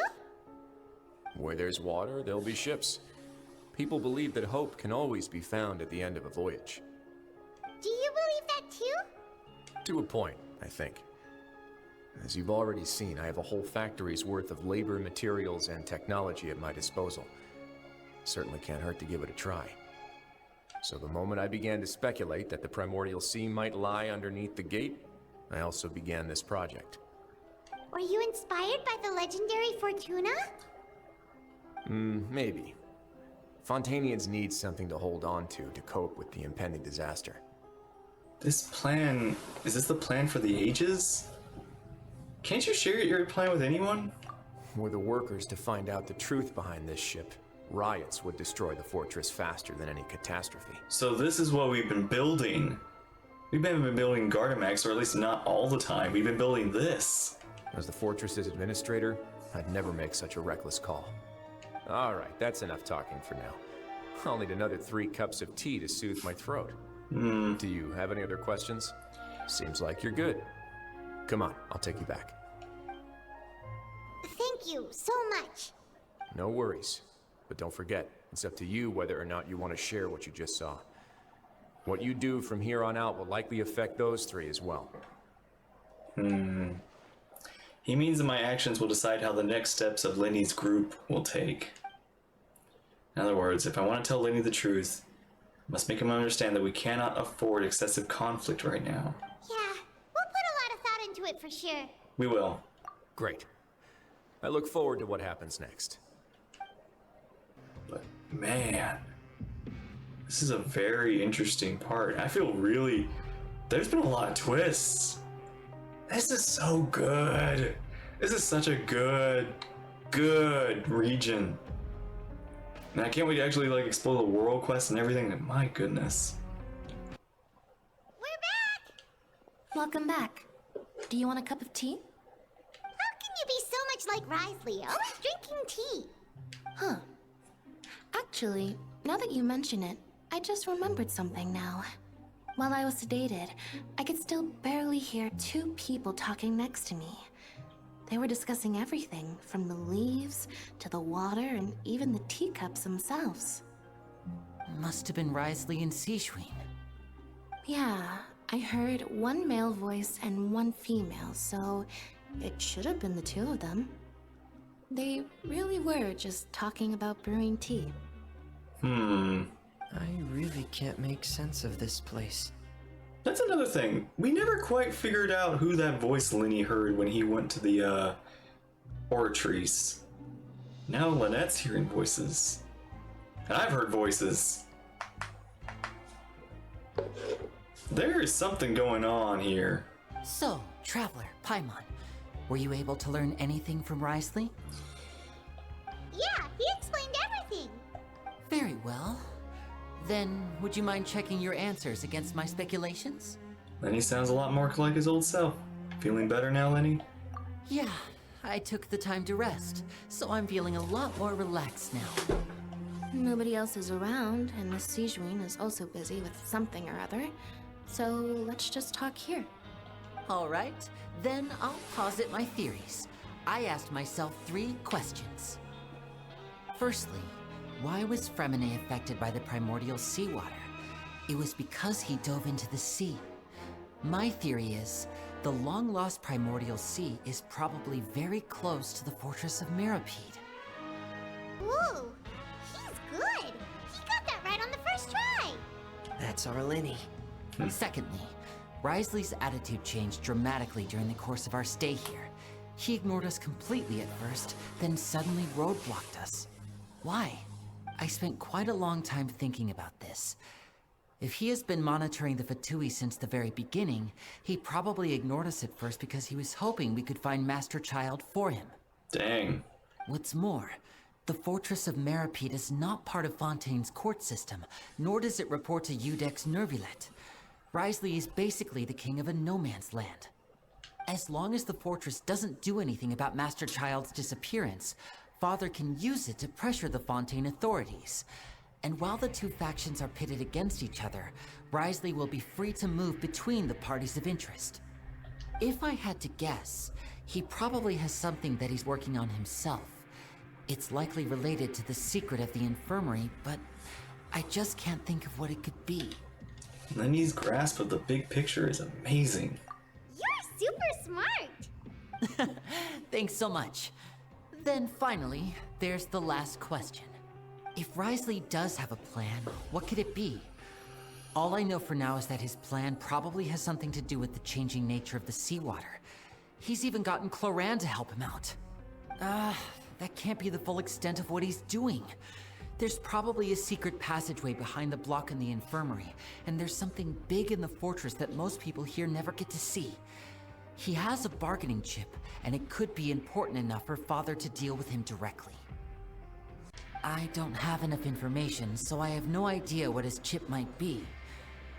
But let me guess. You have the last piece of the puzzle. There's some deliberation. You share the information you learned with Lenny and company. While sharing what you saw, you emphasize now is time for disputes. I can't believe it. The sea will engulf everyone. Just like the prophecy said.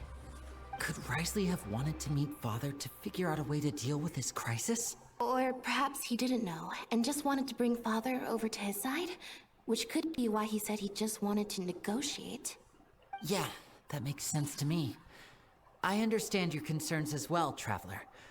I'll figure out a way to pass this on to our father. No matter what, we're on your side. The two of you have already aided us far too much. We probably wouldn't be standing here right now if not for you.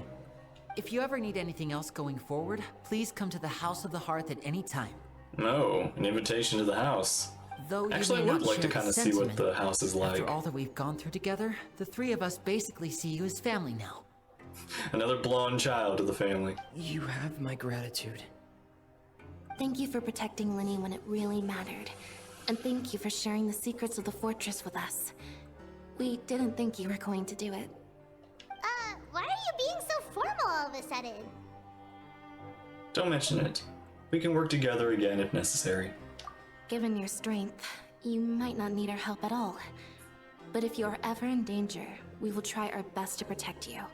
Aww, the sound of that makes Paimon feel all warm and safe inside. See, now we built a relationship with them. What was that? Paimon's hungry. Okay, I mean, to be fair, we haven't eaten in a while. Oh, you've done so much already. Go get some food. Alright, then we'll catch you guys another time. It's time for dinner. Welfare meals now being served in the coupon cafeteria. They gave me huge, like, near. Let's sound like the Nier announcer, one of the announcers in that Nier Automata late game. Come on, let's go pick up ours as well. Traveler and Paimon, over here. Hey, you. Are you here for dinner too, Miss Siegewein? And I'm taking the opportunity to prepare Miss Cloran's dinner as well. Hey, Cloran, you're still here. You're right. She's actually sitting in the fortress cafeteria. What would you like to eat? We can choose? Yep, you can. I've already talked to our chef, Mr. Wolsey. It's all on me today, so you can get whatever you'd like. Then I'll order the tastiest stuff you can offer. And I'll have the biggest portion you have to offer. Me too! Don't forget Paimon! No problem. Just leave it to me. Oh, the order arrived. Unlike days prior, you rely solely on luck. Brings the drink over to you, tastes a little strange, but just this, it's a little nutritious. Shakes genuinely taste terrible. So delicious. Those are moving too fast for me to read. Amazing, so delicious. Free dinners are the absolute best. Is this how it feels to be freeloaders? Wait a second, we did do plenty of work after all. Yep, we still had our work for this meal. How's the food? Delicious. Besides the milk, I mean, everything was super delicious. I'm so glad to see you all so happy. Oh, see, the expression on your face just now? The muscle here just moved, which suggests that you're feeling quite relaxed at the moment. Siegewein, do you do this to help your patients or to better understand human beings? A bit of both, I suppose. I'm a Melusine, which means I'm very different from human beings. I must know what you're thinking if I want to take good care of you. You're really good at taking care of people. Even though you're so short, you still talk and act like an older sister. I mean, she's probably been around a long time. Really? You're reminded of an older sister? That's great to hear. Oh, and what did you mean back in Risley's office? When you said that you were protecting Linny and his siblings as well? Paimon, are you an only child? Do you have siblings? Does your species actually exist? Oh, that. I just asked His Grace to look out for those children, especially that diver boy. I was getting a bit worried after hearing that something was wrong with the water. Thankfully, Glorand is very strong and managed to save him in the nick of time. His Grace also sealed the pipes after Glorand left, to make sure that Linny wouldn't impulsively chase after his brother. Although the path was blocked, we still stationed some guards there to stop anyone from approaching. They were instructed to only open the door once Miss Glorand had returned. Oh, and I was keeping an eye on Mr. Linny as well. We had to press him, but we couldn't allow him to be in any real danger. You were all super considerate and really thought everything through. It's just what we do down here at the fortress. At least this has been His Grace's style for as long as he's been the leader. Oh, I really wish Monsieur Nervula would come down here more often too. I feel like he'd like it here, with all the darkness and chaos. But that doesn't make sense at all. It's hard to imagine Neuvillette outside of his office. Get a good night's rest, you two. You both worked very hard. Glorand! Ah, it's you two. Hello. How's dinner? It's all right. Miss Sigewin really put in a lot of effort. So we heard that Risley invited you to come down to help, and you saved Fremonade too! You sure work super fast! Oh, it was child's play. Still, Paimon didn't know even champion duelists could take on side jobs. Yeah. Oh, and why aren't you eating with Sigewin and the Duke? Won't you get bored eating by yourself? Miss Sigewin was with you, and the Duke has business of his own. Actually, didn't Navia say that you went out for dinner with her as well? Yeah, she did.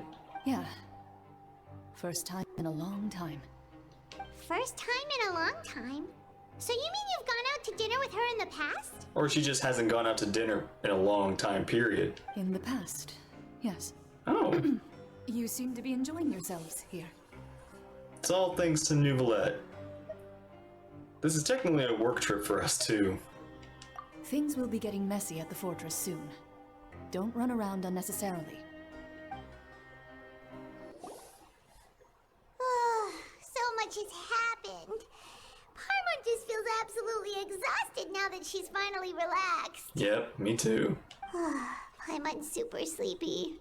Are you sleepy too? Yep, I'm also getting there.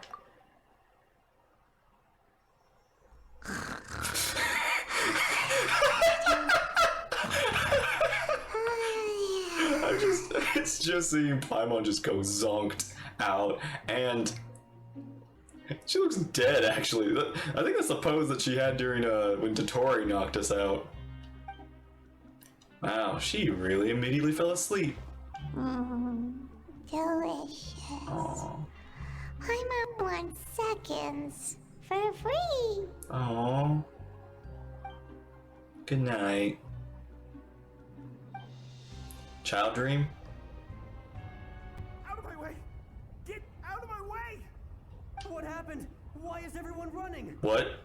No idea, but something must have happened. Stop asking! What? Who's yelling? Paimon still wants to sleep. What does that sound?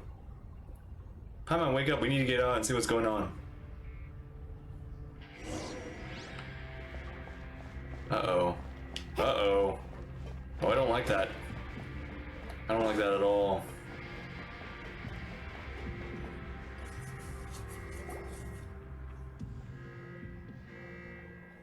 What happened? Why is everyone running around? Hey, what are you doing?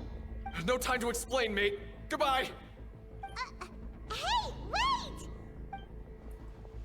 What's wrong with these people? They won't even talk to us. They're here! There you are! Whoa, hey! Oh, thank goodness! Hey! We're still in Lavaroon. Do you know what happened here? We came here especially to inform you. Something seems to have gone terribly wrong just now. His Grace is telling everyone to evacuate and get out of here. Is it the seal? Laveroon was saying you two are new here and you don't have many friends, so you might slip through the cracks. Haven't you heard all the stories like that? An evacuation is successfully completed, yet you only find out once you do a head count that 1 or 2 people are missing. Wait, weren't you the one who brought that up? Why is it suddenly my idea? Hey, shut up! We need to stop talking and start moving. Okay, whatever. The point is, you should come with us. You said His Grace said to evacuate outwards? Yeah, he said to get as far away as possible, upwards and outwards. That means whatever's happening is happening down below. Isn't the gate at the very bottom? No, it can't be that thing! Whoa, wait, what? What? Hey, where are you going? Oh, We have to go find the Duke! You two just go and get out! Go on without us! we should be fine. Should be. Hey, hey! Be careful! Attention! Please evacuate upwards and outwards. If you're already at the topmost layer, then try to move as far outwards as possible. Oh dear. Go, go, go, go! Please evacuate upwards and outwards. If you're already at the topmost layer. Oh no. Risley! They're here. Just like I said. What?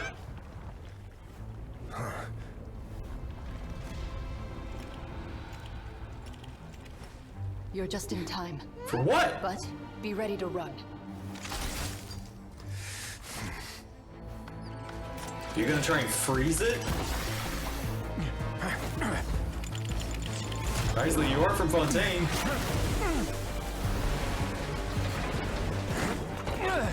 Move. Run.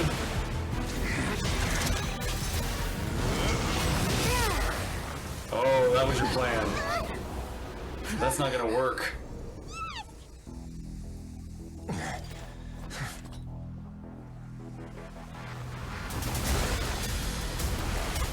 Go. Close the doors.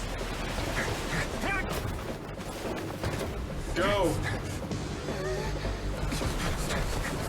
Risley. Risley. 3, 2, 1.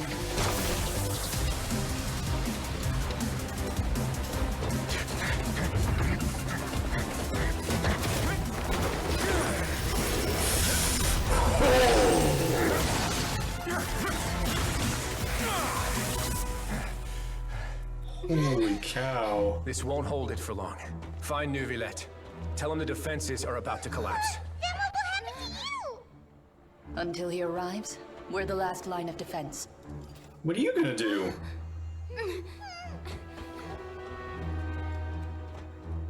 The gate. How long do you think it'll hold? That depends on us. Oh. You two seem to have a very strong companionship. There's like history I feel behind you two. Neuvillette, why are you here? Traveler, I need you to head to the Opera House immediately. Farina will soon be meeting with the knave there. You must protect Farina and make sure she doesn't spend too much time alone with her. Okay, you can explain everything else to me later. Will do. You have my sincerest gratitude. I'm guessing you've already been informed about what's happening below. Okay, so Farina's meeting with the knave. Oh dear, oh dear, oh dear, oh dear, oh dear. Look, there are a ton of Fatilian Palais Mermonia people over there. The knave is probably here already. We need to hurry. Now, please tell me Neuvillette gave me the pass. Are you two the traveler in Paimon? Yes. Monsieur Neuvillette has left instructions. Please follow me. Yeah, thank Though you. I'm sure he's already explained this should be a mostly cordial conversation, unlikely to give rise to violence. But it would be most appreciated if you could protect Lady Farina to the best of your abilities. I will do my best. Okay, I've moved up to the 4th Harbinger now.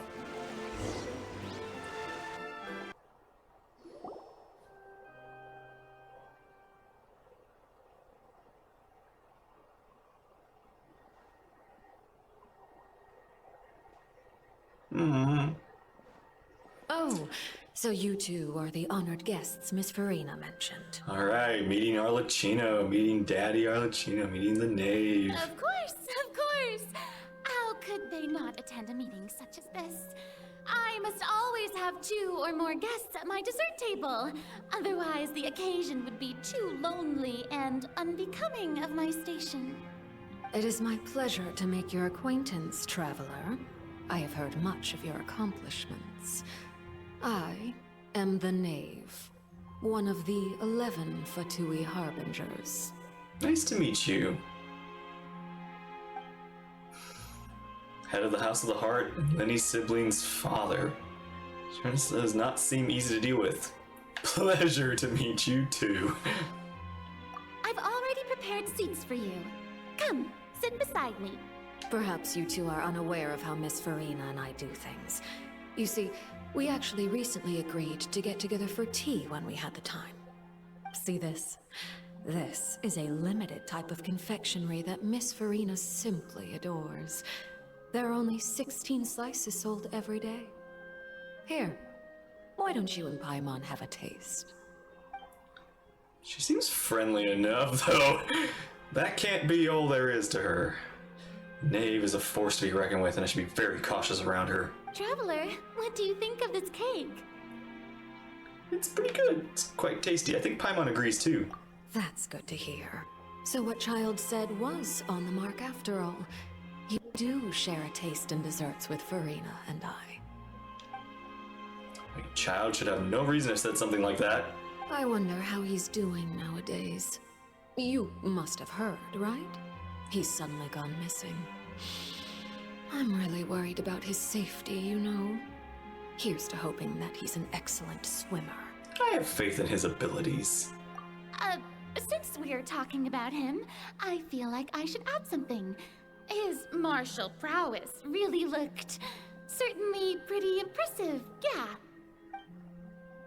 I was quite nervous. There's just some kind of bad blood between her and the Knave. Oh, so you're also familiar with his aptitude for fighting, Miss Farina. Oh, right. I almost forgot. Child was subdued by Udex Nuvillette right in front of you. Against ordinary people, my colleague would never be on the back foot. But alas, he just never imagined he'd run into such a person. I must express my admiration for Monsieur Nuvillette. I managed to find new leads on his whereabouts. Coming from you, that's not surprising at all. But I thought you would be happier to hear the news. Maybe not. Of course, but it's still a bit of a shame. You see, I would have been far happier had I received this news somewhat earlier. As you well know, a long time has passed since Child disappeared. Yeah, I've been in the, Child probably disappeared like a good week or so before I went in, and I was in there for a good probably, 2 weeks maybe? At least? I was in there for a while. Well, in any case, there's no need to worry.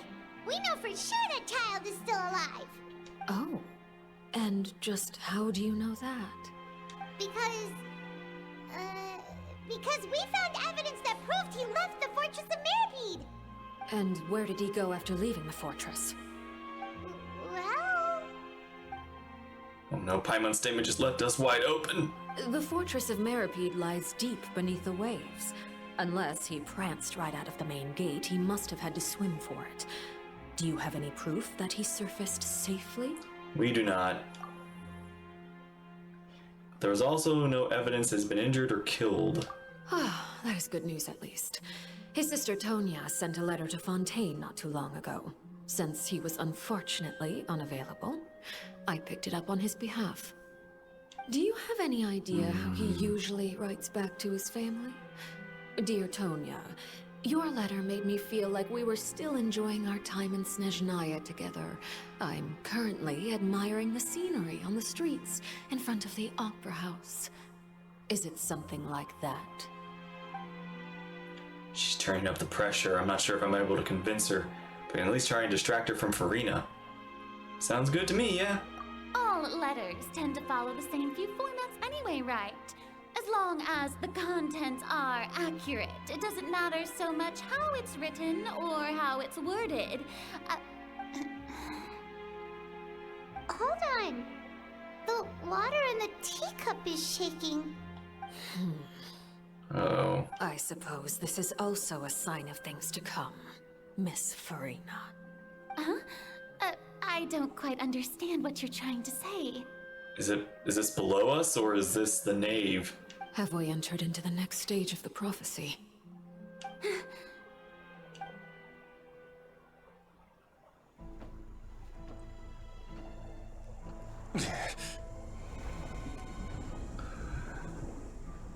My thanks to you both.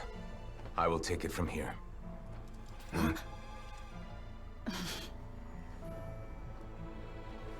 Sure you don't need a hand? Quite sure. Wow. So, what's your secret, huh? Let me guess. Nah, who knows?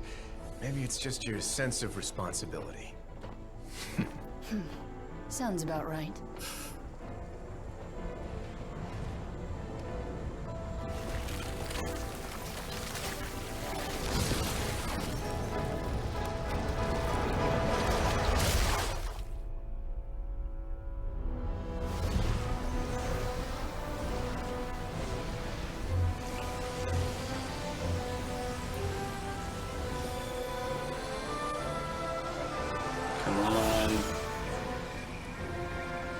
You can do it. The day may come when the prophecy is fulfilled and the waters burst forth.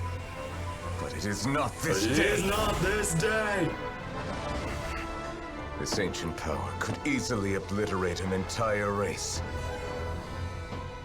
A tsunami of fury would unleash endless catastrophe.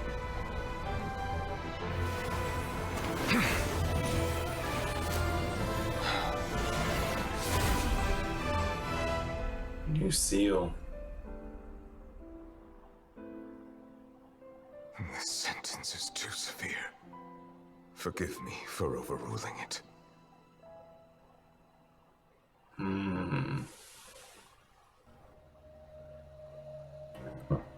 All right. Seems like the problem inside has been suppressed. Let me guess. We're safe for now. Indeed. But only for now. I win this bet. You owe me a present. Very well.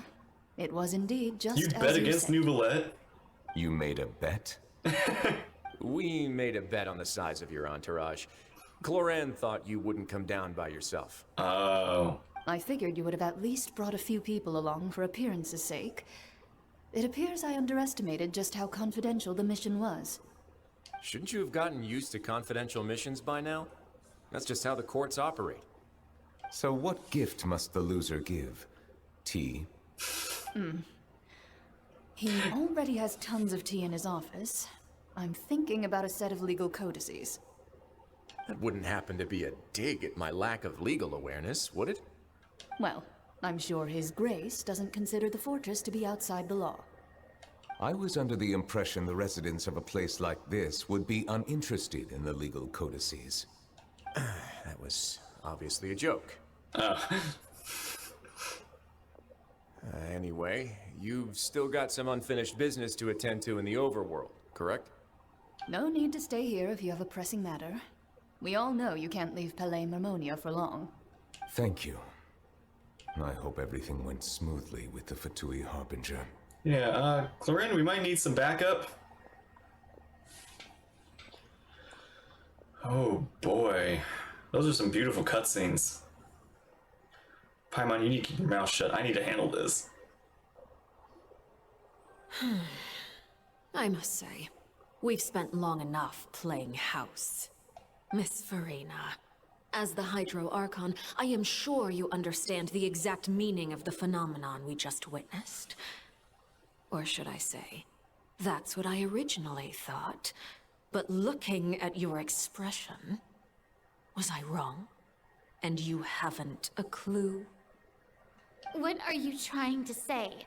At this point, I don't think there's any more need to speak as diplomatic representatives. Allow me to speak to you now as just a Fontainian.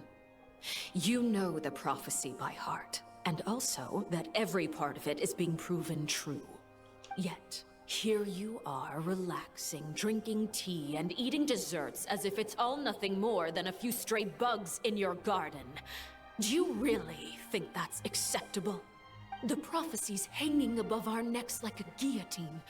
Every faction is looking for a way to either avert the disaster or save their own.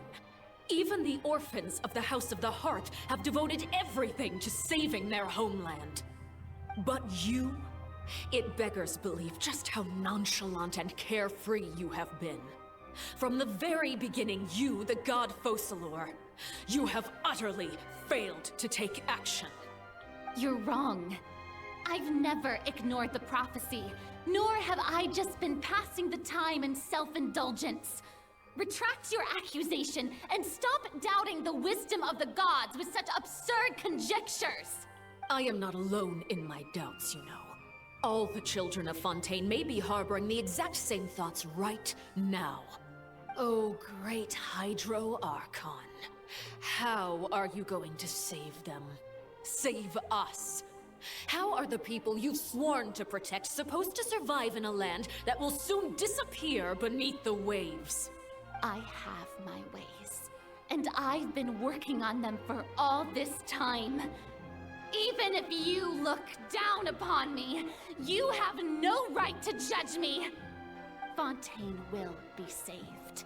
Even if I still cannot see the true future right now, as long as I continue on as I am, I will be able to hold my head up high. Furina's not acting like her usual self. She's usually refuting the knave's accusations. She's actually seriously refuting the knave's accusations. She means what she says. She's not putting on a front. This is the real Furina. Then I ask you, Miss Furina, just what have you been working on? Where can we see it, and what is it doing to help?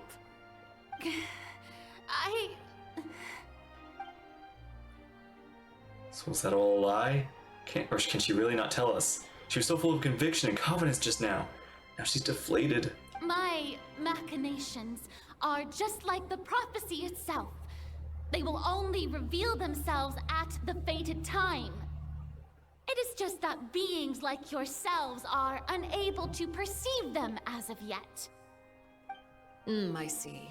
As a god, the proof of your labor always lies beyond prying mortal eyes.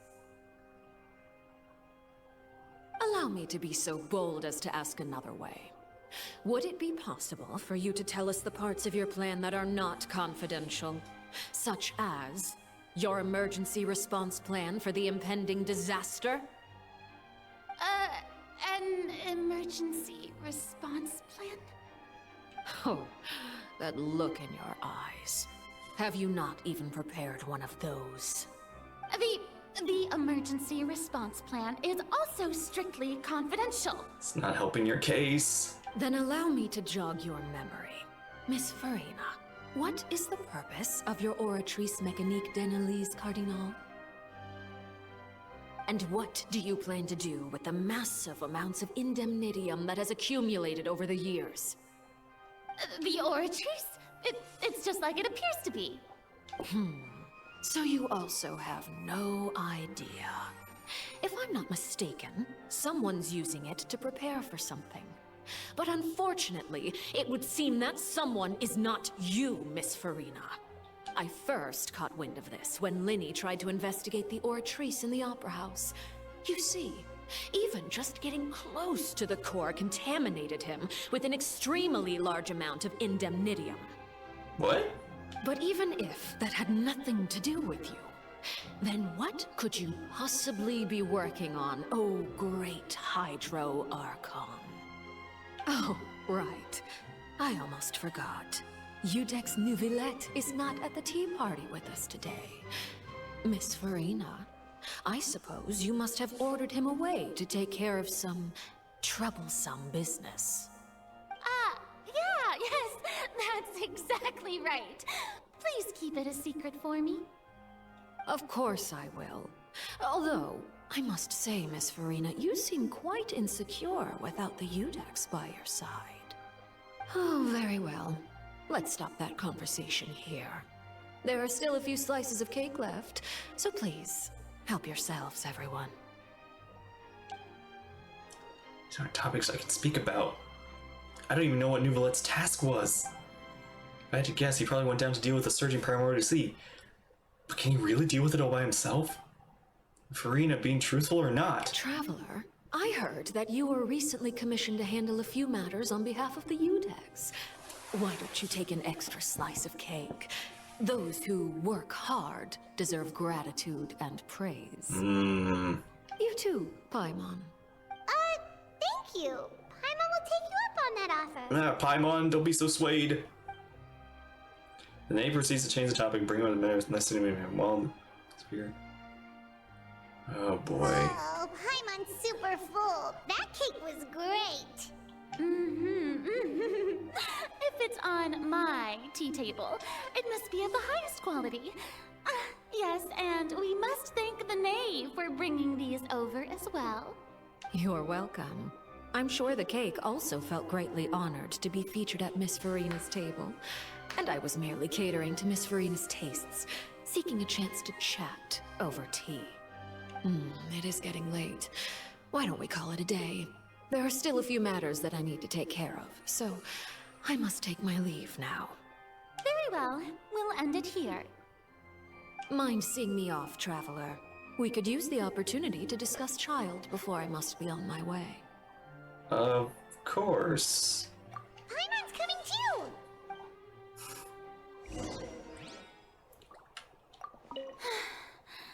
The tea party turned out to be even more difficult than I'd imagined. Why are you looking at me like that? Is something the matter? If there's nothing urgent, then I shall be retiring for now. Okay. Like, there's so much tension right now. She owned that conversation.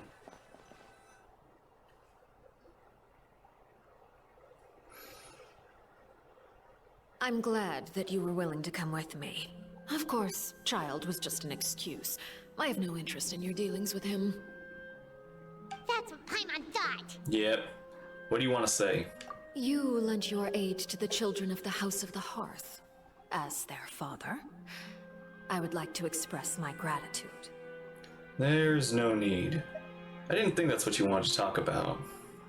Do I look like an irresponsible father to you? The House of the Hearth is very important to me. You should know that I care deeply about my children. Was there nothing else you wanted to say? That was all. Formal topics should be discussed in formal settings, and informal topics in informal settings. I know you just returned from the fortress of Meripede. Relax. I have no intention of trying to get anything out of you. Linny, Lynette, and Fremine are still there, and I trust their judgment and abilities. They've all been working very hard and have always done all they can to fight back against anyone who tried to stop them, especially Linny. You mean Wriothesley. He's a tricky one to deal with. It's unfortunate that Linny's so eager to prove himself that he can't learn to rely on others, including me. By the way, and you can just consider this a bit of idle gossip, but what's your impression of Farina?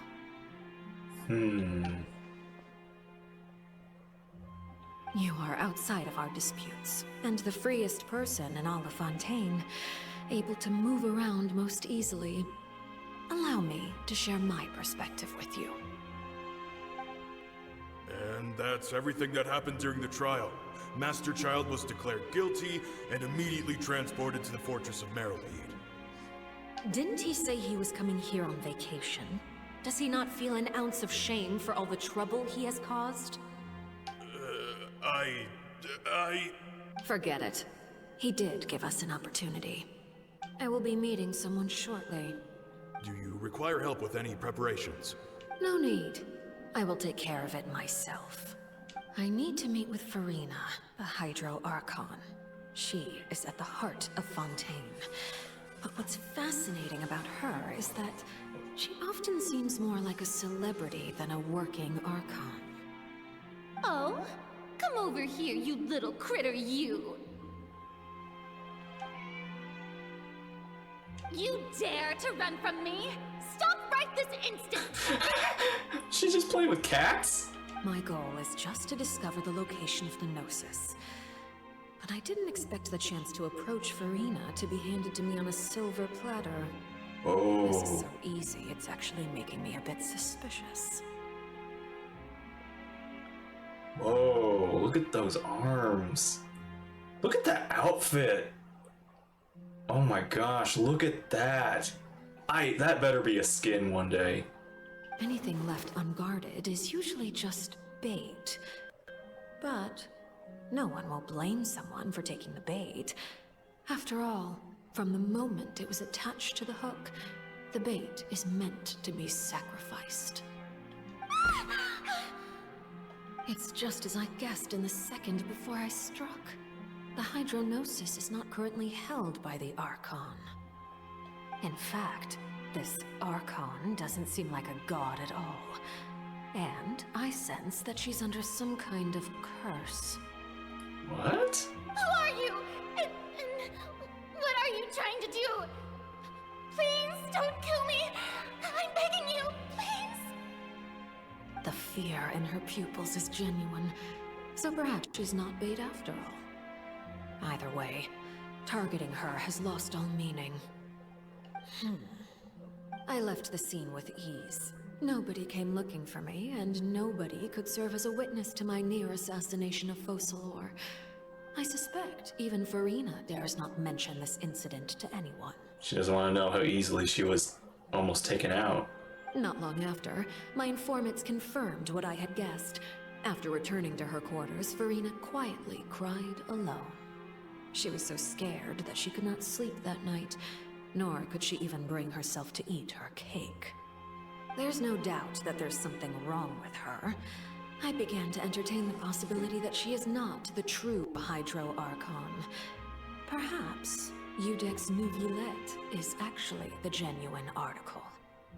I have to find the Gnosis. If the Neuvillette hypothesis is correct, he is probably in possession of it. Alternatively, it might have been hidden in a place that's hard for ordinary people to access. So Farina might not be the Archon? Or the way she is an Archon is very different from the others. Yes, Father. My dear children, please speak. News from the Fortress of Meripede. Master Child has gone missing.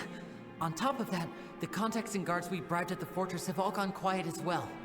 Probably the handiwork of that Ridesley. I'm afraid so. This is a good opportunity. The value of a Harbinger is much higher than most would imagine. We now have an excuse to exert diplomatic pressure on the Fontaine authorities. Set up a meeting for me. I would like to meet the Hydro Archon and Iudex Neuvillette. Oh, and I have an additional mission for you three. Yes, Father. Tartaglia's disappearance was not a part of my plan, but I can use it to make a breakthrough. With this as my excuse, I can ask for an official audience and continue my investigation of Farina and Iudex Neuvillette. The initiative belongs to the House of the Hearth. My wish to investigate the Fortress of Meripede will be a front. Linny and his group will be responsible for the actual intelligence gathering.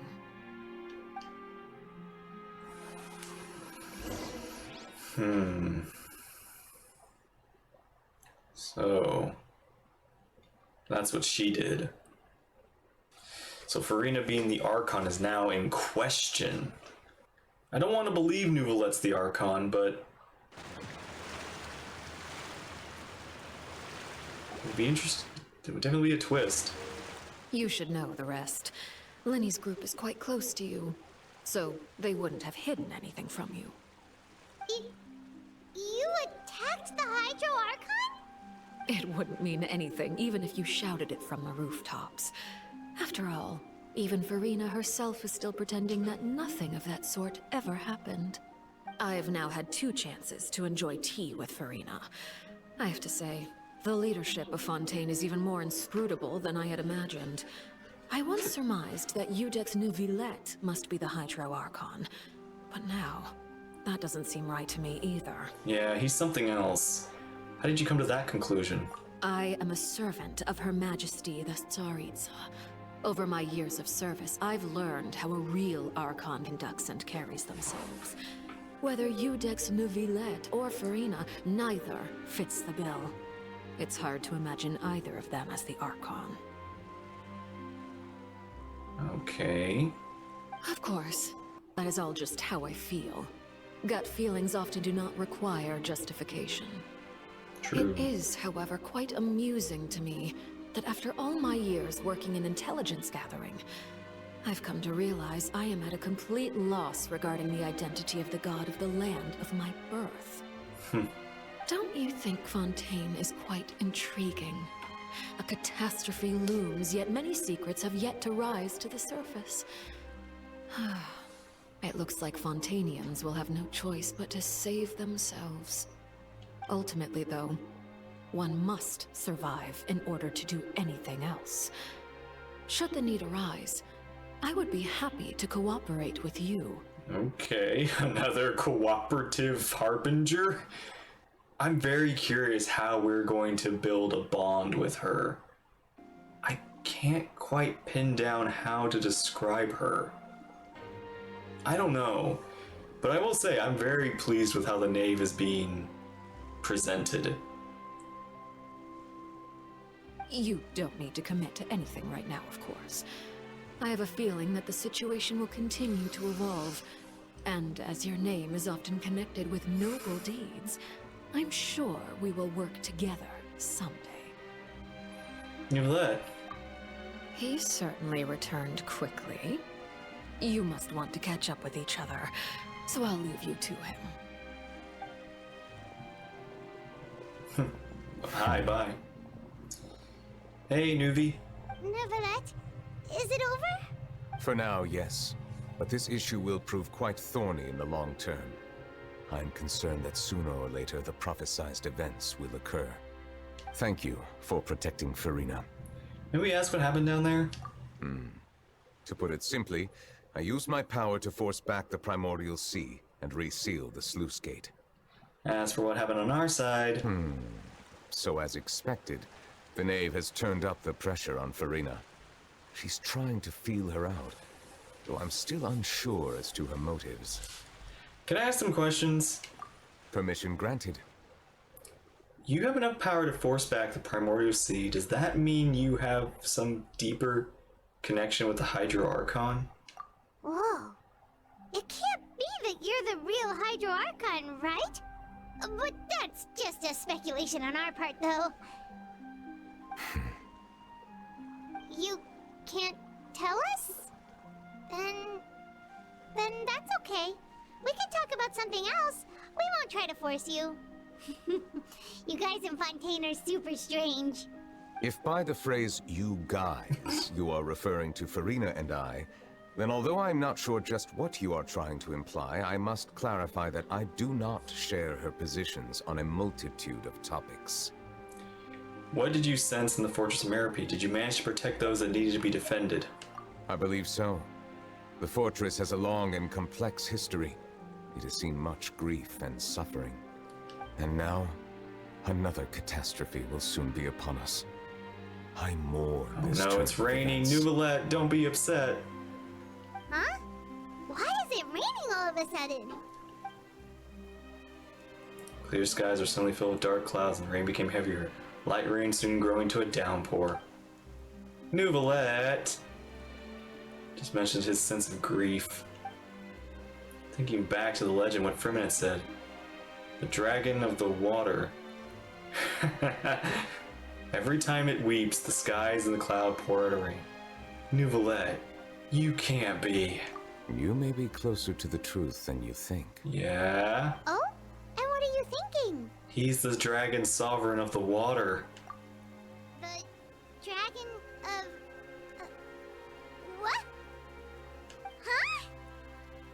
Please do not be so surprised. We kind of had a figuring out of it. We suspected. Farina. Farina?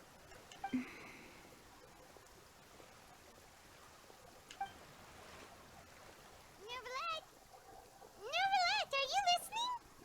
Ah, what? My apologies. We were just guessing randomly. We didn't guess right, did we? You're not actually the dragon sovereign of water, right? Well, if you don't want to confirm or deny... You guessed correctly. I sincerely hope you'll be able to keep this a secret for me. Alright, so you're the dragon. Right, of course. We'll definitely help you keep it a secret. But what does that mean? There's still something Paimon wants to ask you, though. Please, go ahead. Well, if you are the dragon sovereign of water, and you were able to force back the primordial sea from the fortress, then since Fontaine's prophecy is all about seawater, couldn't you just use your power to solve the crisis? None of the currently living dragon sovereigns in the world, myself included, possess our full dragonhood. Oh. They say that when the first usurper arrived on Tivat, they seized a part of the dragon's power. Today, that stolen power is the basis of the Archon's authorities. Wait, what? Wait, the first usurper on Tivat, they seized part of the dragon's power. That stolen power is the basis of the Archon's authorities? There are 7 elemental archons and 7 matching dragon sovereigns. The dragon sovereign of water who lived through that era perished a long time ago. As their successor, I know far less of that part of our ancient history. So you're not even the original dragon. In any case, I believe I will not be able to do much unless the Archon disappears and returns their elemental authority to me. Given the status quo, however, I would recommend finding another way to deal with the prophecy. Wait. So you're saying the Archons hold, like, part of the power, or most of the power, of the dragons? That means... Wait a minute. And those are the original dragons, not the current dragons, which could be any of the dragons. Wait, so like, Dvalin and Ajdaha and Apep and whatever ball he had, or she has, Wait, what? I'm gonna need to look more into this. Oh, so even you can't solve it. You're not at full strength or power. I still have some urgent matters to attend to at my office. If you have any more questions regarding ancient history, you are welcome to discuss them with me at a later time. Okay. Please go right ahead. There's a place that Paimon wants to go too. Traveler, why don't we pay another visit to the Fortress of Meripede? Paimon is a little worried. Sure. We'll see you another time. Take care. Okay. Out of the Aeons. Okay, wow. What a lore drop. I mean, I feel like that's probably like stuff that was already probably well known if you dived into the lore much deeper than I have. I know things, but I haven't like dived. I'm only, shall we say, like, I'm only on the iceberg tip. I'm not under the water of the iceberg of the lore. I only know mostly what I'm being told. Like this is new to me. So I don't know if this has ever been like referenced before in anything else. So this is all new to me. So this is very interesting. It makes me want to like learn more. And the first usurper, who was that? That's I know there's like lore, and I'm guessing are the usurpers oh, what did Nahida call him? What did Nahida call him? Nahida called him something. Descenders. Descenders. Are the usurpers descenders? Or is that something else? So many interesting questions now. Okay, let's go figure out what's going on down in the prison. Siegewing! Traveler, Paimon, you're back! Are you still doing alright? Did either of you get hurt? We're both doing great. We're fine, but what about you guys? It was such a huge mess. How bad was it? A few people sustained superficial injuries, but that's about the extent of the damage. Monsieur Nervulet paid us a visit. It was all thanks to him that we managed to suppress the crisis for the time being. Of course, we must also thank you for the help you provided. How did Nervulet know that he was needed here? Well, Monsieur Nervulet has strong resonance with the hydro element. When the water level rises, he can feel the waves produced. I ran into the bombshell bros while bandaging the injuries of the wounded. They were mumbling the whole time about how you just ran down without a word.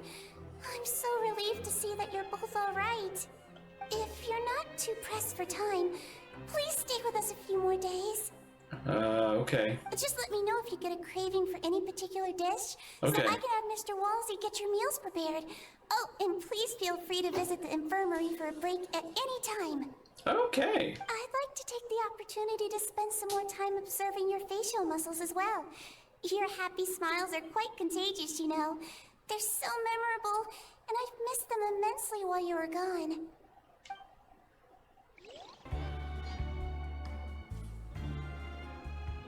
Now guess, what suit will this next card be? A bare-teeth cat? Well, well, look who it is. Hey. Traveler, Paimon. Looks like you're recovering nicely from it, eh? Mm-hmm. Thanks to everyone's support. Oh, right. I managed to work up the courage to thank Miss Clarant in person. Aww. Whoa, how did she react? She told me that it was nothing.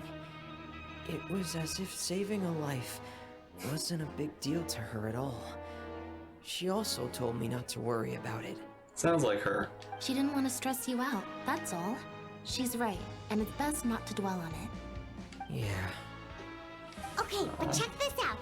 We went back to the opera house and we met the knave. You met Father? Did she say anything to you? Yep. She said a few things that were, a bit hard to understand. And also that she's looking forward to working with us in the future. It was a little surprising. Her attitude towards you is even better than what we'd imagined. That's fantastic. You should believe her. She has her own way of doing things, and she'll do everything in her power to help those she considers close, which now might also include you. Whoa. You saying that Daddy Arlecchino is gonna take me on as a child? Mm-hmm. Father is very capable, and also trustworthy. Oh, Paimon just remembered that she thought Lenny was a bit too proud as well. She said that you should learn how to rely on others sometimes. I think he's actually been kind of doing that. Got it. Huh. That does sound like something that Father would say. Hey! Are you going to stay here for the next few days? Should be. Looks like it, yeah. Excellent. I will host a tea party. Oh, cool. Then Paimon wants another serving of cake. Another implies that you were already served some delicious cake while you were up there. How lovely. Well, next time, you're going to have tea and snacks with us. Alright. Do my eyes deceive me, or did I just see two inmates come back after making it to the surface? Some strange winds blowing of late. I mean, you even said yourself that sometimes people like living down here. We wanted to see how the fortress is doing. Is everything still alright? We're fine, for the most part. Nervulet came down and took care of the worst of it. If that's the case, why don't you just ask him to stay here? Oh, yeah, what a brilliant plan. Let's go convince the Eudex himself to exchange the courts of Fontaine for a puddle of water in the middle of nowhere. I don't think that's gonna work. He came here in a hurry and left without even stopping for a cup of tea. He did remember to take Miss Sigewin's gift with him, though. He sure sounds super busy. Miss Cloran has left as well. Aww. She also took her gift from Miss Sigewin. Were the gifts milkshakes? Nervalette got the milkshake. Cloran received lipstick instead. Really? Those aren't even remotely alike. Well, it's Nervalette's own fault for making Sigewin worried about his health by working so much. But besides that, our head nurse is still pretty fond of picking out beauty products for the ladies. Oh, and I have some gifts here for you as well. Are these from Sigewin too? Nope, they're from yours truly. Oh! You've already wrapped up your work at the fortress, so you can return to the surface at any time. You haven't yet served your full prison term, however, so you may continue to use your cell until your term is up. For real? Then we could stay here for a really long time? Is the food still covered? You may access the cafeteria for free. Aww. Just remember to come complete once it's time for your release. That's... Return to the dormitories to rest. Okay, so we're free to enjoy prison life. We're back in our cell again. We're no longer prisoners though, so it really doesn't feel the same. Feels like a huge weight off our shoulders. Sure feels that way. But the truth is, we never did anything bad to begin with, so I'm not sure why we put so much pressure on ourselves. Paimon, is there something you'd like to say? Huh? How did you know? Because you usually just immediately fall asleep. Hey, that's not true! Alright. Okay, Paimon just wanted to say that we really are an amazing duo after all. I mean, yeah, we're a fun little pair. It's like we've now gone to so many places together and become friends with so many people. We've never stopped traveling or stopped meeting new friends. There are so many bad things in the world, and we're just two people, but we've still been solving problems no matter where we go. Isn't that pretty cool? Yeah, it's kind of nice having a little bit of reminiscing after all our time. We're the best adventurers ever. You're counting Paimon today? Aren't you the only adventurer here? Being a guide counts too. Then let's ask Catherine to give Paimon an adventurer handbook as well. Paimon will also be an adventurer from today forward. All right, you get to do commissions, Paimon. Just our thoughts making Paimon giddy. Paimon's gonna crash, so you sleep soon too. The last time we fell asleep here, we woke up to a whole mess outside. So we didn't really get to sleep. The primordial seawater nearly rose up. That was so scary. We should be safe now, right? Don't worry, we'll be fine. All right then. Good night to you, traveler. Good night to you, Paimon.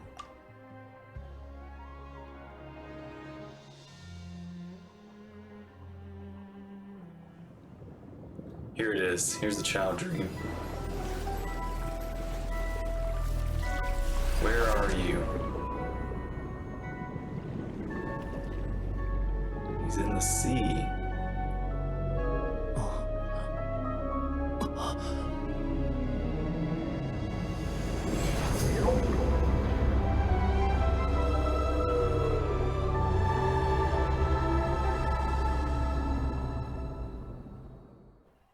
What? Oh, that's what we're left on. Oh my goodness, and now we have to wait for... I have to wait for part 5?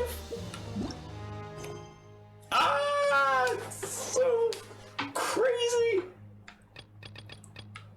Oh, and I gotta do the Fontaine research station and... Oh my goodness. There is so much. And then I got Nouvelette's quest! Oh no. Oh no, okay, that's, yeah, oh man, I've got a lot of work to do in the future, but man. What an incredible, again, another pair of acts in this region that have knocked themselves out of the park.